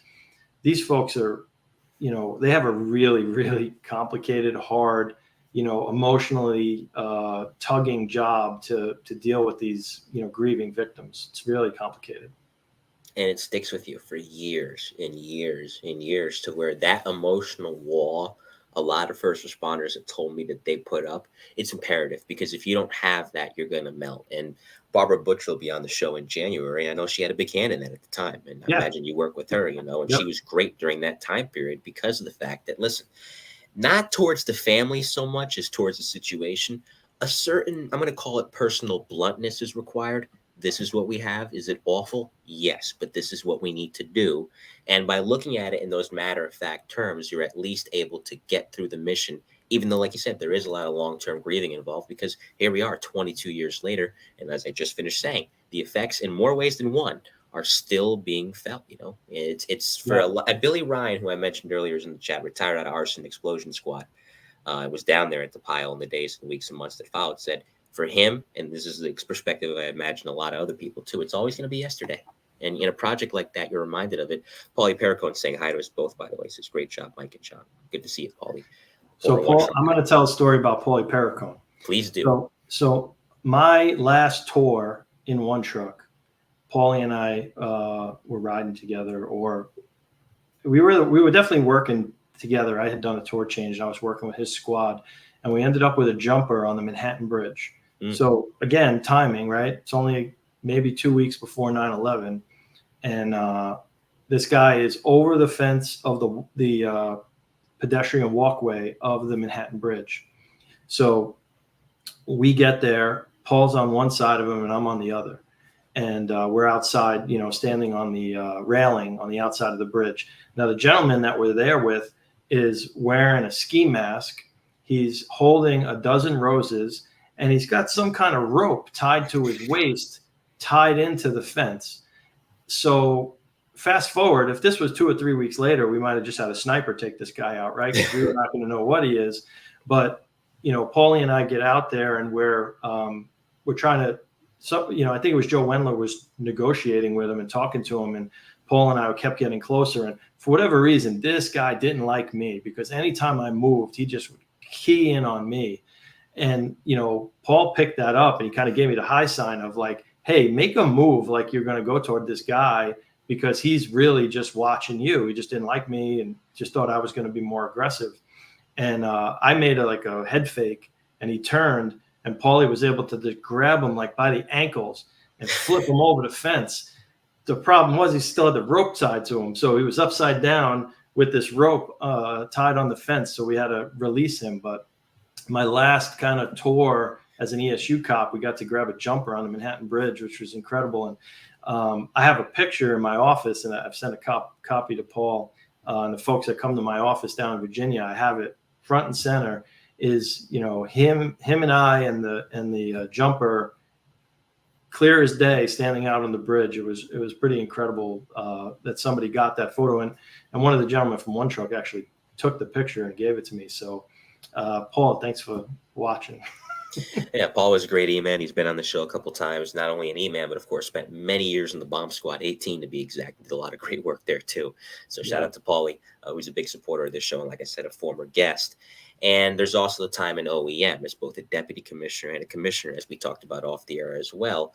OEM was the brainchild of Mayor Giuliani, and it proved to be a brilliant decision to implement it in 1996. Previously a product of the NYPD, brought out of the NYPD, made separate. You might think, whoa, what kind of an idea is that? Maybe some in the NYPD felt slighted, but almost 30 years later, we see the benefits for both the NYPD and the FDNY. So to head up an agency that has such a great track record compared to other agencies in such a short amount of time, tell me about that opportunity and the honor of getting to ultimately lead it. Yeah, I mean, it's, sometimes you got to be careful what you wish for, right? It was an incredible honor. You don't know what goes into getting one of those jobs until you've gone through it. Now, I thought getting the job for deputy commissioner was incredibly challenging. That was minor league compared to what you go through to ultimately become the agency head. And a lot of that is because of the politics, right? The amount of vetting that they put you through, the amount of interviews, the amount of people, this kind of, media interactions. They want to make sure you can handle that. But the incredibly honorable and cool part for me was back to what we were talking about earlier. I left OEM in 2011 as deputy commissioner, came back in 2021 as commissioner. Probably 50 to 60% of the staff was the same, right? So I had the honor of working with these people 10 years earlier. Now I'm coming back. We're still in the middle of a pandemic. We're at the end of the de Blasio administration. So really, I'm only guaranteed, 8-9 months by the time I get there. The person I'm following in their footsteps, she becomes the FEMA administrator, right? So she's moving up to bigger and better things. So it's, like an incredibly, stressful and complicated, plus I'm moving back to New York in the middle of a pandemic and trying to drag my family and 3 kids with me. It was tough, right? So the honor was that, and I think the agency staff felt it was like bringing one of the good old boys back, right? I worked with OEM a lot when I was running hazmat. I worked with them a lot when I was working for OCME. I worked in the agency. I came back for 13 months during Hurricane Sandy, which is something we haven't even talked about. I came back during the pandemic for a 45-day deployment to help run the disaster morgue. So I'm kind of this like known entity that's always, to your point in your advertisement. My tentacles are everywhere, right? I am in the middle of all kinds of different public safety situations. And I walk into the agency and I feel at home, right? I have incredibly fond memories of that place with, Calvin Drayton and Commissioner Bruno as my bosses. And now I'm getting the privilege to lead this amazing team out of this pandemic. Obviously it proved not to pan out the way I 100% wanted it to.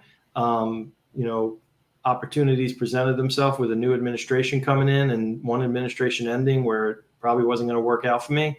But here was the interesting part, right? So my first week at OEM, I want to do an all hands meeting. Let the staff who doesn't know me get to know me, right? So the communications team gets me prepped, and I can't say enough about the public affairs and communications professionals that work in all these agencies that I've worked with, and the way they've been able to prep me for these types of interviews, for media interviews, for press conferences. But they prepped me for the all hands, right? And we were going to do it virtual because we were still working remote mostly. So I'm going to be in front of a camera, can't see their faces, can't see their mannerisms. And one of the things that my chief of staff wanted me to do was, we want you to talk about your leadership style and what you do and how you lead people.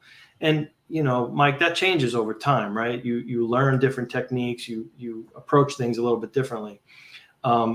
Well, I took a different approach, and I didn't tell them this, right? So I said, okay, we got prepped and you gave me talking points. But what I did was I went to about 4 or 5 of the guys that worked for me very closely when I was there as a deputy commissioner. And I said, hey, they want me to talk about my leadership style, but what I'd rather do is throw it to you guys to just talk about a scenario or a situation that you remember where I, had to do something, leadershipy,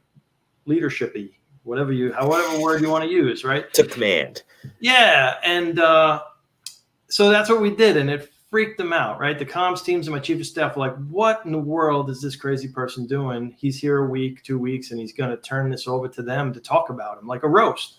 And I was comfortable with it. I didn't ask them to speak about anything specific. I didn't ask them to, tone it down. I just said, hey, let it hang out, go for it. And it worked out incredible, right? So they all had, something professional, something funny, and I let them go. But then, unbeknownst to me, there were a few staff members that I guess I had run into throughout my career between 2011 and 2021 in other settings, conferences, or when I was up for Hurricane Sandy. And, these people, were probably pretty young in their career, and I didn't remember them.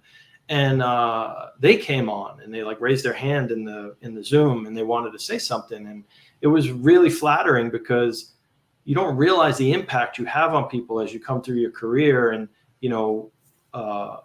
these little snippets of mentorship, and, like we were talking off air of, when you get these young, impressionable people and you can give them a little piece of advice to move their career forward, they were chiming in as well, right? So this went on for probably 15, 20 minutes where they just wanted me to talk about probably some, grad school leadership style. And I flipped it and I made them talk about me in a roast. But it turned out that it was, it was funny, but it was also flattering because I didn't have to say anything, right? All I did was smile and nod. And as you can see here, I'm not at a loss for words. Usually I'll yap for a while. But that's fine by me. Yeah, that's why you do this, right? But yeah, so the honor of coming in, in the middle of a pandemic, in transition time, knowing that I only had a short period of time to actually get through the administration. The EOC, Emergency Operations Center, was activated pretty much the entire time I was there, right? It was activated for COVID. We tried to come out of COVID and we started heat waves. We came out of that. We went into Hurricane Ida. We came out of that and we were getting, prepped for winter weather. It was an insanely busy time, but that's what New York City is, right? If you're a public safety professional, I tell people this all the time. And, I don't know if you've ever met Kelly McKinney. He's the lead emergency manager at NYU Langone, NYU hospital system, but he used to be a deputy commissioner at OEM as well. He wrote a book, and he put a snippet in there of when I left OEM in 2011. I kind of wrote this short away letter, and I outlined like 5 or 6 bullets of things that happen that are incredibly crazy, but it all happened in a week. And that's like an entire career for some public safety people. But in New York City, you just have this volume of, insanity, that front row seat. It's just always happening. And, that's what it is. And, I was incredibly honored for Mayor de Blasio to offer me the job. I know I had a bunch of people in the administration pushing for me because of Hurricane Sandy coming up from Virginia and for my COVID deployment. They were looking to transition with Deanne going over to FEMA. And, it's an experience. It's cool. I wore a hat. I was able to, I can march into rooms and people know I was a commissioner in New York City. But I gotta, you talk about education, the education in politics and the education in, just dealing with, not just politicians, but these other agency heads that, may not have had the kind of, I don't know the polite way to say this. Gumption. No, they don't have the training to do what they're doing, right? There's a lot of political appointments where I came in as a tacticianer of emergency management to be the commissioner, where some of these other agency heads are political favors, right? And they don't really know what they're doing. And they get to lead, which is that's the business, but it was incredibly challenging at times where you're like, I need this. And they're like, why? I'm like, shouldn't have to explain to you why. Just do it, just go pull the trigger. But yeah, I'm not sure my rambling insanity has answered your question, but immensely honored to have led that agency. Unfortunately, they've recently had, 2 of the guys that worked for me passed away.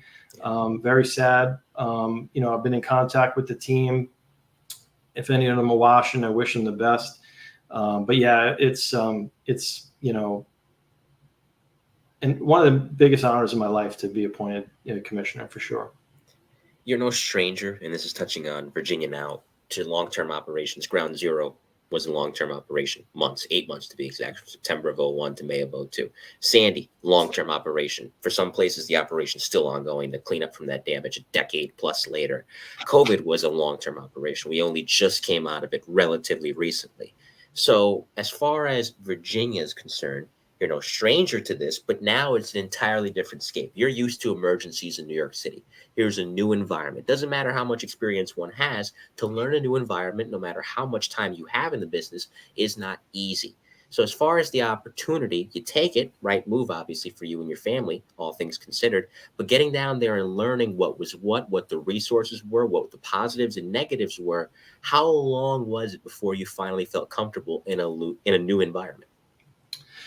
So when we left New York City in 2011, I was unemployed. When I say unemployed, I say that, sarcastically, because I was consulting and teaching and doing stuff. I wasn't working for the government full time, is what I should say. Mm-hmm. So when we first moved to Virginia, think about this, right? I am a deputy commissioner for New York City. I got 3 kids, 2 are in school, 1's a baby. All the family's there, all the friends are there, our whole life is there. As I said to you off air, I'm living in New York City for 40 years, and I'm going to blow that all up, and I'm going to try something different, right? I'm not afraid of change. So, my wife crazily agrees, and we end up moving to Virginia. Now, the area we picked, and there were, we had some friends there, so it wasn't like we weren't complete strangers walking into it. But I did go down there, and, the plan was to get settled, find a place we want to live and raise the kids, and then I would go find a job full time.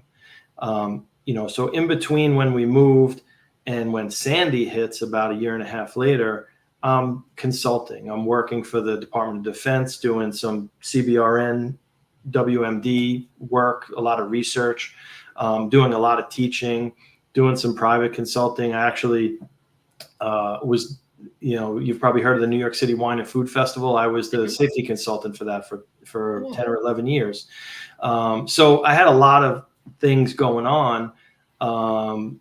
And, then Sandy happens. So I spent 13 months basically away from my family back in New York City working Sandy, which, I only was anticipating being there for about 2 weeks. And tell that story in a minute here. But so at some point, I need to find a job in the state. So a couple of things happened between, moving there and when I started with the Virginia Department of Transportation. One of the big drivers for me to go back to work for the government was my youngest son gets diagnosed with autism. And we were talking about this offline. And my New York City health benefits don't work very well in Virginia. And I was getting killed with therapy costs. So I'm like, I'm either going to go work for the feds of the state or some government entity because I'm not sure what his long-term healthcare needs will be. So although the consulting was incredibly lucrative and there was a lot of money to be made, it was a lot of time away from home, a lot of traveling, and not really a lot of stability. So January 2014, I finally, I go through interview processes in 2013 and I get the job at VDOT. And, to your point now, I'm learning an entirely new culture, right? VDOT is at its heart, a engineering organization, right? We construct, plan, build, and maintain roads. But we are also a first response agency because when people crash or there's snow on the ground or something is bad with the roadway, or you have a tornado or a hurricane, the first thing that needs to be repaired is the road, because you can't have a recovery if you don't have a roadway. So I walked into an amazing culture of, they had a emergency management group within the group that I was taking over. So I take over, I have security statewide, emergency management, and what's called incident management, which is really what you see out on the highway, coordinating the clearance of crashes, right? Amazing, dedicated people. They all accepted me with this funny New York accent. Obviously, a lot of my coworkers that might be watching figured out pretty quickly of the things that we've talked about for the last hour and 47 minutes that I've done in my past. And, now I'm, it's really a step back in my career a little bit.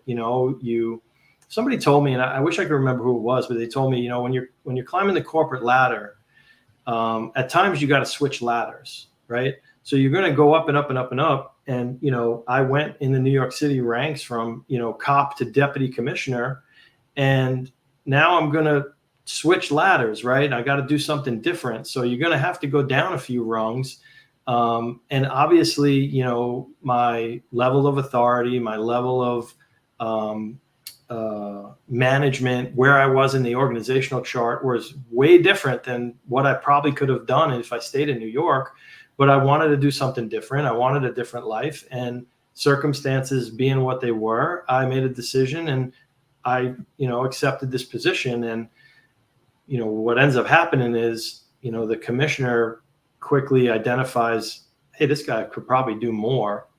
And it led to, new and different opportunities. Now, the joke around VDOT is I've left twice and came back. One more for the hat trick. I got 3 now. So I've been appointed 3 times, but I left, I went to state emergency management, and then I left to become commissioner in New York. So it wasn't like I was, just taking leave to go to a hockey game or something. I was, going to do bigger and better things, I thought. And some of my friends that worked at VDEM, Virginia Department of Emergency Management, are actually texting me over here on my phone. They're messing with me as we're talking. So let the chop breaking begin. Excuse me. So yeah, it is a different culture though, right? I remember my first day at VDOT, my boss was actually from Buffalo. He's another New York guy, which kind of helped me. And one of the women that was on my interview panel, who is one of my good friends now in the agency, is she's from New Jersey. So the stars aligned for me with the interview panel. So I didn't need a translator, for the accent. And but he told me, he said, this is a different culture down here. Like that Southern gentleman approach is very apparent, right? So the way we, New York City, you walk in a meeting, there'd be 4-letter words flying. There'd be a lot of animosity at times. That is not the way we operate in Virginia. It is completely different. And, for me, with, some of the deployments and bouncing back and forth, and, we go to New York a lot because the family's still there. The aggressiveness of, the style that I grew up in, and the way I was, kind of trained to take control, sometimes you have to measure that, right? So that was the cultural shift. And, now I went from public safety to this transportation department, whole new set of acronyms, which I don't know any of them, whole new set of responsibilities and people. And I think one thing that, and Mike, I know we were talking offline about what you're doing with the fire department in your town. What people don't think about is when you apply for a job, you read the job description and you're like, yeah, I can do all that. Well, when you switch governments, like from a city government to a state government, you have to learn all those administrative processes of a different government. And I was like walking in, like, oh, how do I like buy something? And oh, how do I, what is the managerial responsibilities and evaluations and all these things that aren't on your job description? You just got to go figure out. So it's really 2 jobs, right? So you switch in governments from, the city to the state, and it's all done completely different. So I will say though, and not to slight any of the other agencies I work for, but, working for NYPD, to your point earlier, 40,000 people, incredible resources, ESU, we can get almost anything done because we have the ability to do it. VDOT is very similar to that, right? We're, a 10,000 person agency almost when you add in all the consultants and part-time people and contractors. And then if you expand out to the big construction projects, we're probably at 20,000 people. It's a massive statewide organization that has resources abound. And, the smarts within the agency, from, from the maintenance level to the people working in the field to our, engineers, it's an incredible place to work. That's why I keep going back there. And they keep inviting me back. I'm glad that they do. I thank my boss every day. The commissioner at VDOT is a good friend now, and he's a true gentleman, and he's given me this opportunity multiple times. So I got to try not to mess it up. And as you said, leaving 3 times, coming back. As a baseball fan, I'm thinking of Kenny Lofton, the Cleveland Indians. Started in the Cleveland Indians, left for a little bit, came right back, left for a little while, came right back. So listen, if it's a good place to be, it's a good place to be. And if you can go back, then, listen, and the fact that they're letting you back means that they think very highly of you. So it's a testament to the work that you've done, that they're, some people leave. It's like, he can stay away. We'll never have him back. But they've had you back 3 times now, hopefully for good this time. So that means they think very highly of you, my friend. Absolutely. Yeah. It's a great place to work. And, again, when I finished up as commissioner in New York and we went back to, we could have went anywhere, my wife and I, and we chose to go back to the same county we were in Virginia, and, got my job back and settled back in. So, things are good. Life is good. Glad to hear it. Before I get to the rapid fire, I was looking at this question here in the chat from LinkedIn. John Scarback wants to know, what is your biggest challenge in your current role? Thanks for the question, John. Yeah. So John Scarback is the reason why I ended up in Virginia, because, John worked on a federal hazmat team for years, and we worked very closely, and he ended up moving down to the county where I live. So John is responsible for me being where I live. So, the biggest challenge in the current role is really the unknown with the weather, right?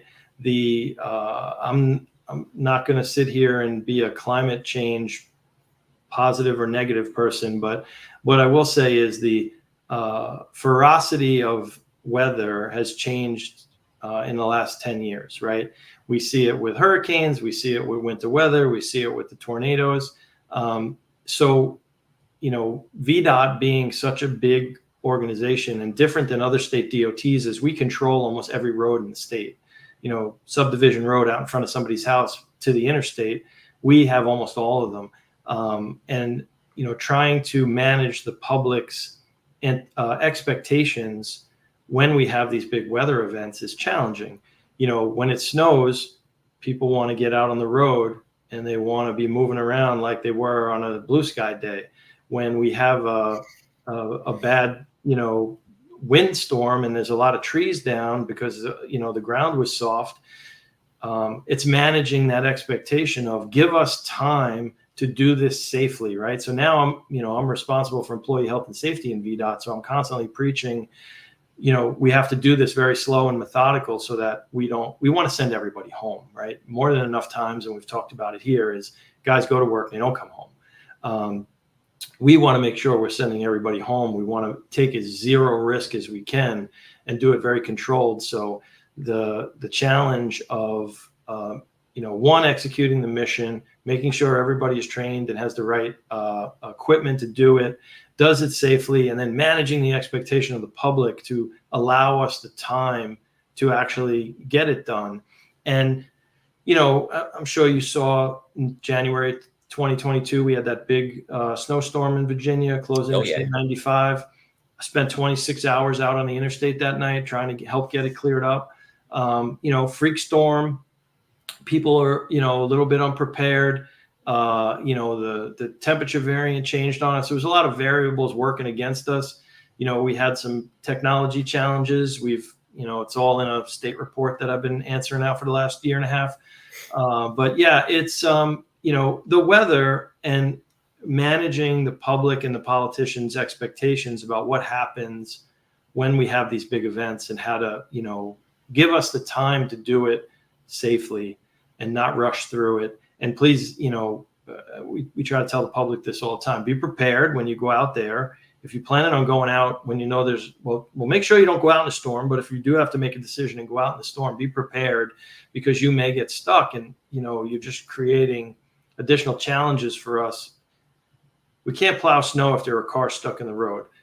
We also can't, state police and the other public safety professionals in the counties, they can't attend to other things if you're stuck in your car and blocking the road, or we have to come attend to you because you're stuck in your car. So there's decisions that need to be made. So John, I appreciate that question, but to me, it's dealing with these ever increasing weather events and managing the public's expectations about how fast we can recover from them.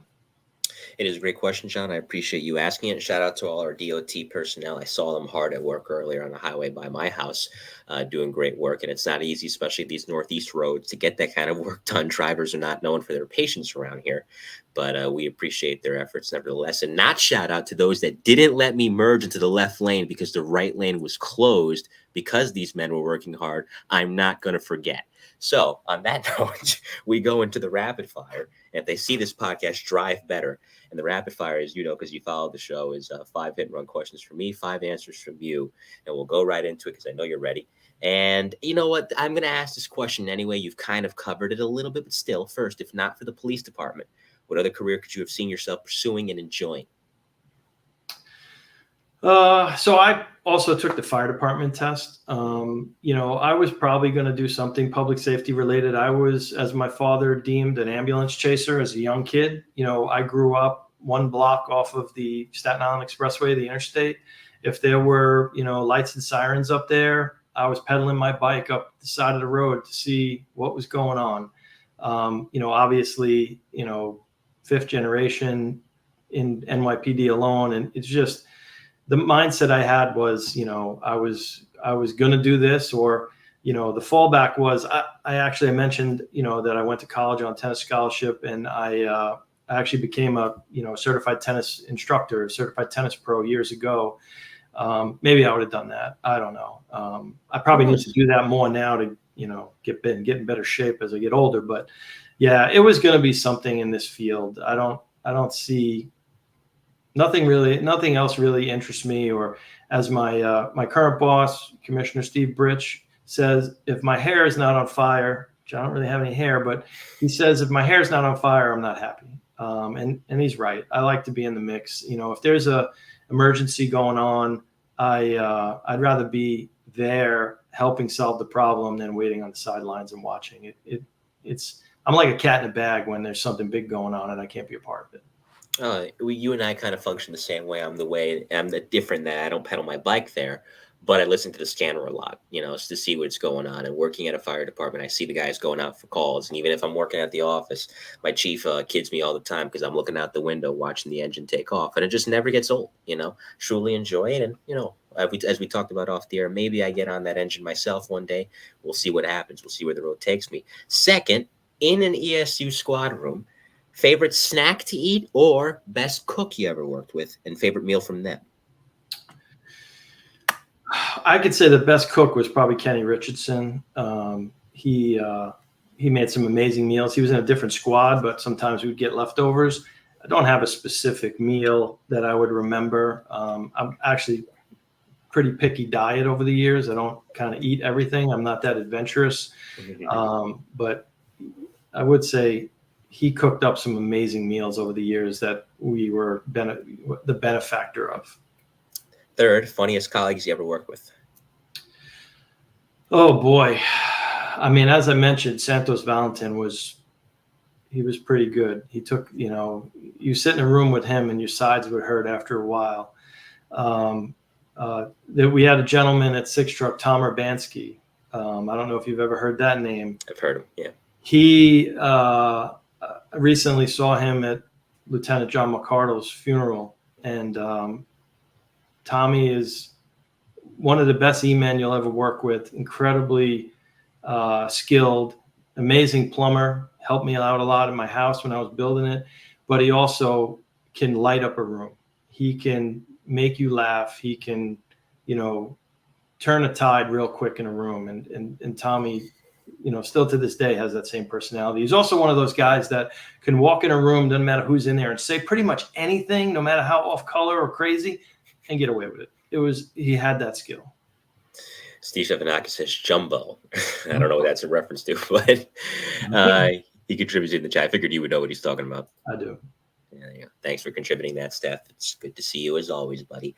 Say, before you go to that, I just want to thank Steph because after Hurricane Ida, when I was commissioner, we had a couple of situations in Queens where I needed some help as commissioner out in the street with no tools or no equipment to solve the problem. And Steve showed up from 10 Truck and helped a brother out. So, Steve, I know I've thanked you in person, but now I've thanked you to all Mike's listeners.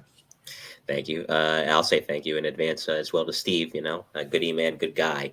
Had a chance to meet him down at Floyd Bennett for Rima Day. So thank you for mentioning that. And I think this is Franco Barbario. Let me just double check to make sure it's him. Sal's on Sal? So Sal and Sal was the Six Truck Christmas party. We used to have it in a restaurant called Two Toms, which is down in Sunset Park, Brooklyn.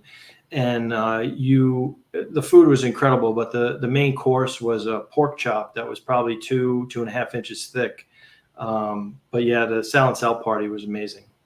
Okay. Now, the Sal and Sal piece has nothing to do with Christmas, but it's funny.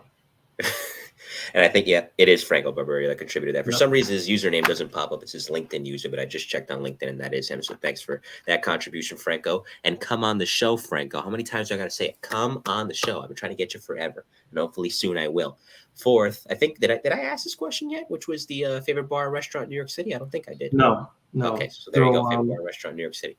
So my favorite restaurant's Keen's up on 36th Street. It's a steakhouse. Probably been there over 100 years.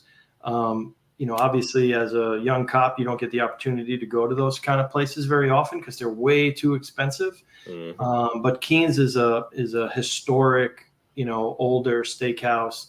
When you go in there, they have all these antique smoking pipes across that line the ceiling. There's probably 1,000 of them. But the food, you could take a steak and cut it with a fork. I mean, the food is just incredible. You pay for it, but that is probably my favorite restaurant. And then, if you're just trying to get something quick to eat, you got to go to Criff Dog, right? You got to go to St. Mark's Place in Manhattan and get a deep fried hot dog that's bacon wrapped. I mean, who doesn't like that? Sounds good to me. How many times did someone actually thank John for issuing them a summons? A lot. I actually was lucky enough where, again, I had to learn that skill from my partner, who probably at the time, the police officer Benny Ayala, who was incredibly savvy, and just watching him over the years when I was in auto larceny, a lot. We got thanked a lot. There you go. Carl Smith says hi, by the way. He's in the chat on LinkedIn as well. Awesome. Good man in his own right. Fifth and finally, what advice would you give any young cop coming on the job now? Yeah. So as I mentioned earlier, about having a dad that was on the job, is you have to do the job differently, right? Like I didn't wear a body camera. I didn't have cell phone cameras in my face all the time. It is the way you have to approach situations and people is a little different than we did, right? The level of, and again, culturally, things have changed a lot. I don't think you could be as aggressive. I think you at times will have to be, but I think, the day-to-day interactions with the public are just so much different. I actually think, the long-term effects of body cams has been great because it's protected more cops than it's hurt. I think the defense attorneys don't like them now because it does show their clients in a bad light a lot of times. But, again, I have a 20-year-old son. Don't think he's planning on becoming a police officer, but, the first thing would be is, pay attention to the senior people, watch, find a mentor in whatever, and this goes for, pretty much any career, right?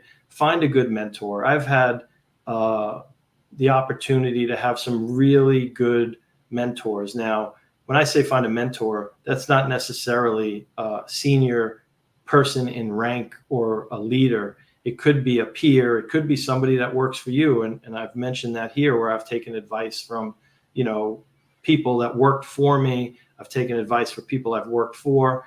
So the advice would be, one is get a mentor. Two is watch and see how things are going and really understand and learn and be measured as you work and approach people. There was a video recently that I posted on LinkedIn of the NYPD officer negotiating with that jumper. Yes. And the ESU guys ultimately made the grab, and the poor guy was emotionally spent, right? I think a lot of the folks on this, watching this, that worked in our unit have been in that situation where it's like you're so emotionally drained, but culturally it's changed where I don't ever remember seeing somebody break down on the street, but that guy had the confidence that his coworkers would not torture him. We would have probably tortured each other in that situation, right? But I think culturally things have changed, and you could seek a little more help now if you need it. It's probably a much longer answer than you were looking for in a rapid fire. That's fine. I don't care. But it's about, to me, mentors are a big thing. And I'll leave this is when I interviewed for OEM to be deputy commissioner, my last interview was a one-on-one with Commissioner Joe Bruno, right? Now, Commissioner Joe Bruno I would recommend you talk to him at some point. The man was commissioner of 3 different agencies. He was a Supreme Court judge for the state. I mean, he's a wealth of knowledge and a brilliant man. And he said one thing to me that I knew I could always go back to him was when I interviewed, he said, John, we want you for the skills and your reputation of making things happen and making problems go away. He said, but you can't do it like an a-hole. You cannot run people over. You have to figure out how to do it more collegially. And that was a turning point in my career of the commissioner just called me an a-hole. And I need to kind of reflect on that. And then I need to take that advice and figure out what to do with it. And, when I became commissioner, I would call Commissioner Bruno up and be like, hey, boss, how did you handle this situation, both tactically and politically? And he always gave me really sound advice. And, I have people throughout my whole career that I've been able to lean on. I've mentioned some of them here. Chief Camadano was really good to my family. Deputy Commissioner DiPaolo and I are still great friends. I lean on him all the time. Franco and I, we still bounce professional stuff off each other. Like, you need to have yourself surrounded by these people, and you build that starting young in your career if somebody gives you that advice. So that would be my advice. And it's good advice. And it's good advice. And never be in an echo chamber either, because as we talked about, it's different perspectives, that can mold you and allow you to make a good decision. This has been great. Stick around. We'll talk off the air. Before we say goodbye to the audience, any shout outs to anyone or anything that you would like to give?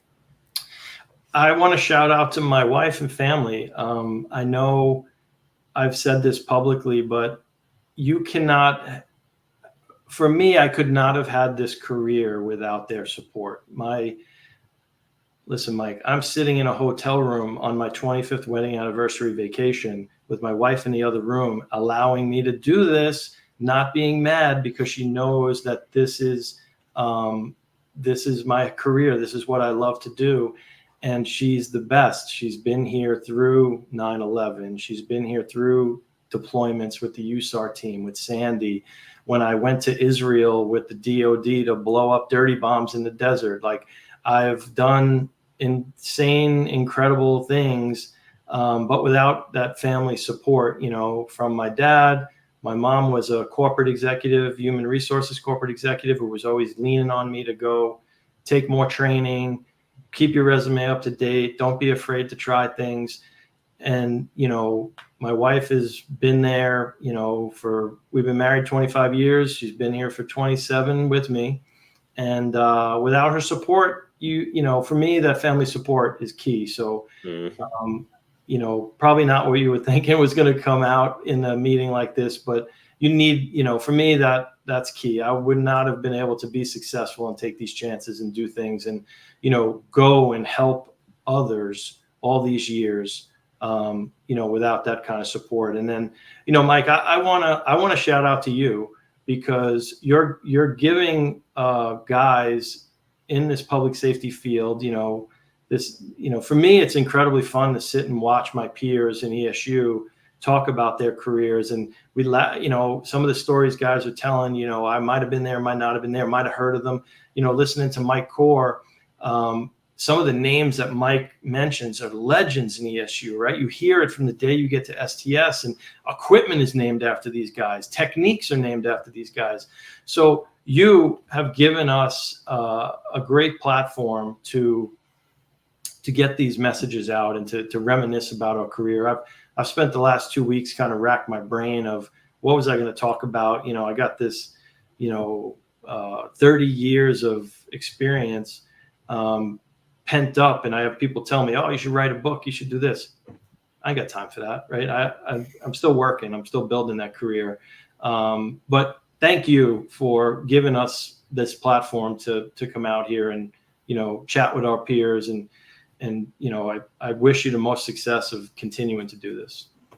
Thank you very much for that. It means a lot. I think, like, as I said before, both on the fire department side and the police department side and federal law enforcement too, which I've been fortunate to chronicle on this show, you guys have given me way more. And it's a great community. And I know it's a unique community in that you don't just let anybody in. You have to gain that trust. You've let me into your world, and you've given me so much that I could have never envisioned. And for somebody that grew up not with the easiest of circumstances, I can't tell you how much I appreciate it. And I feel very fortunate to feel that love. And I feel very fortunate that you guys have chosen this show of all shows to come on and tell your story. So I give that shout out right back to you guys, and I appreciate it. John says, Michelle, definitely the better half. Great show. Thank you. And thank you, John, for tuning in tonight. And Andy Burchett says, great job, Mike. Thank you, Mike. The love and support of our families is immeasurable. And you're right. You're right. Happy anniversary. And we'll wrap it up so you can go enjoy that time with Mrs. Scrivani. Before I say goodbye to the audience, real quick, guys, don't forget, coming up next on the Mike the New Haven podcast, another ESU show. Was in ESU for 11 years, 1984 until 1995, and then made the switch on over to aviation, where from 1995 until March of 2001, he worked and then retired. He's still flying in the private sector. Interesting guy. Took a long time to get him too. That's Jim McVeigh, two-truck guy for a long time, and he'll be here for another volume 37 of the E-Men inside the NYPD's Emergency Service Unit next Tuesday. Worked a lot of counterterrorism investigations, was at the Pentagon after 9/11, started his career in Massachusetts as a police officer there before joining the FBI in 1997. Tom O'Connor, retired special agent, will be here next Tuesday. So 2 interesting shows on tap with 2 equally interesting guys. In the meantime, this has been an interesting show, and on behalf of retired NYPD Emergency Service Sergeant John Scrivani, I'm Mike Colón. We'll see you next time, and as the E-Men like to say, anytime, baby. Take care. See you Friday.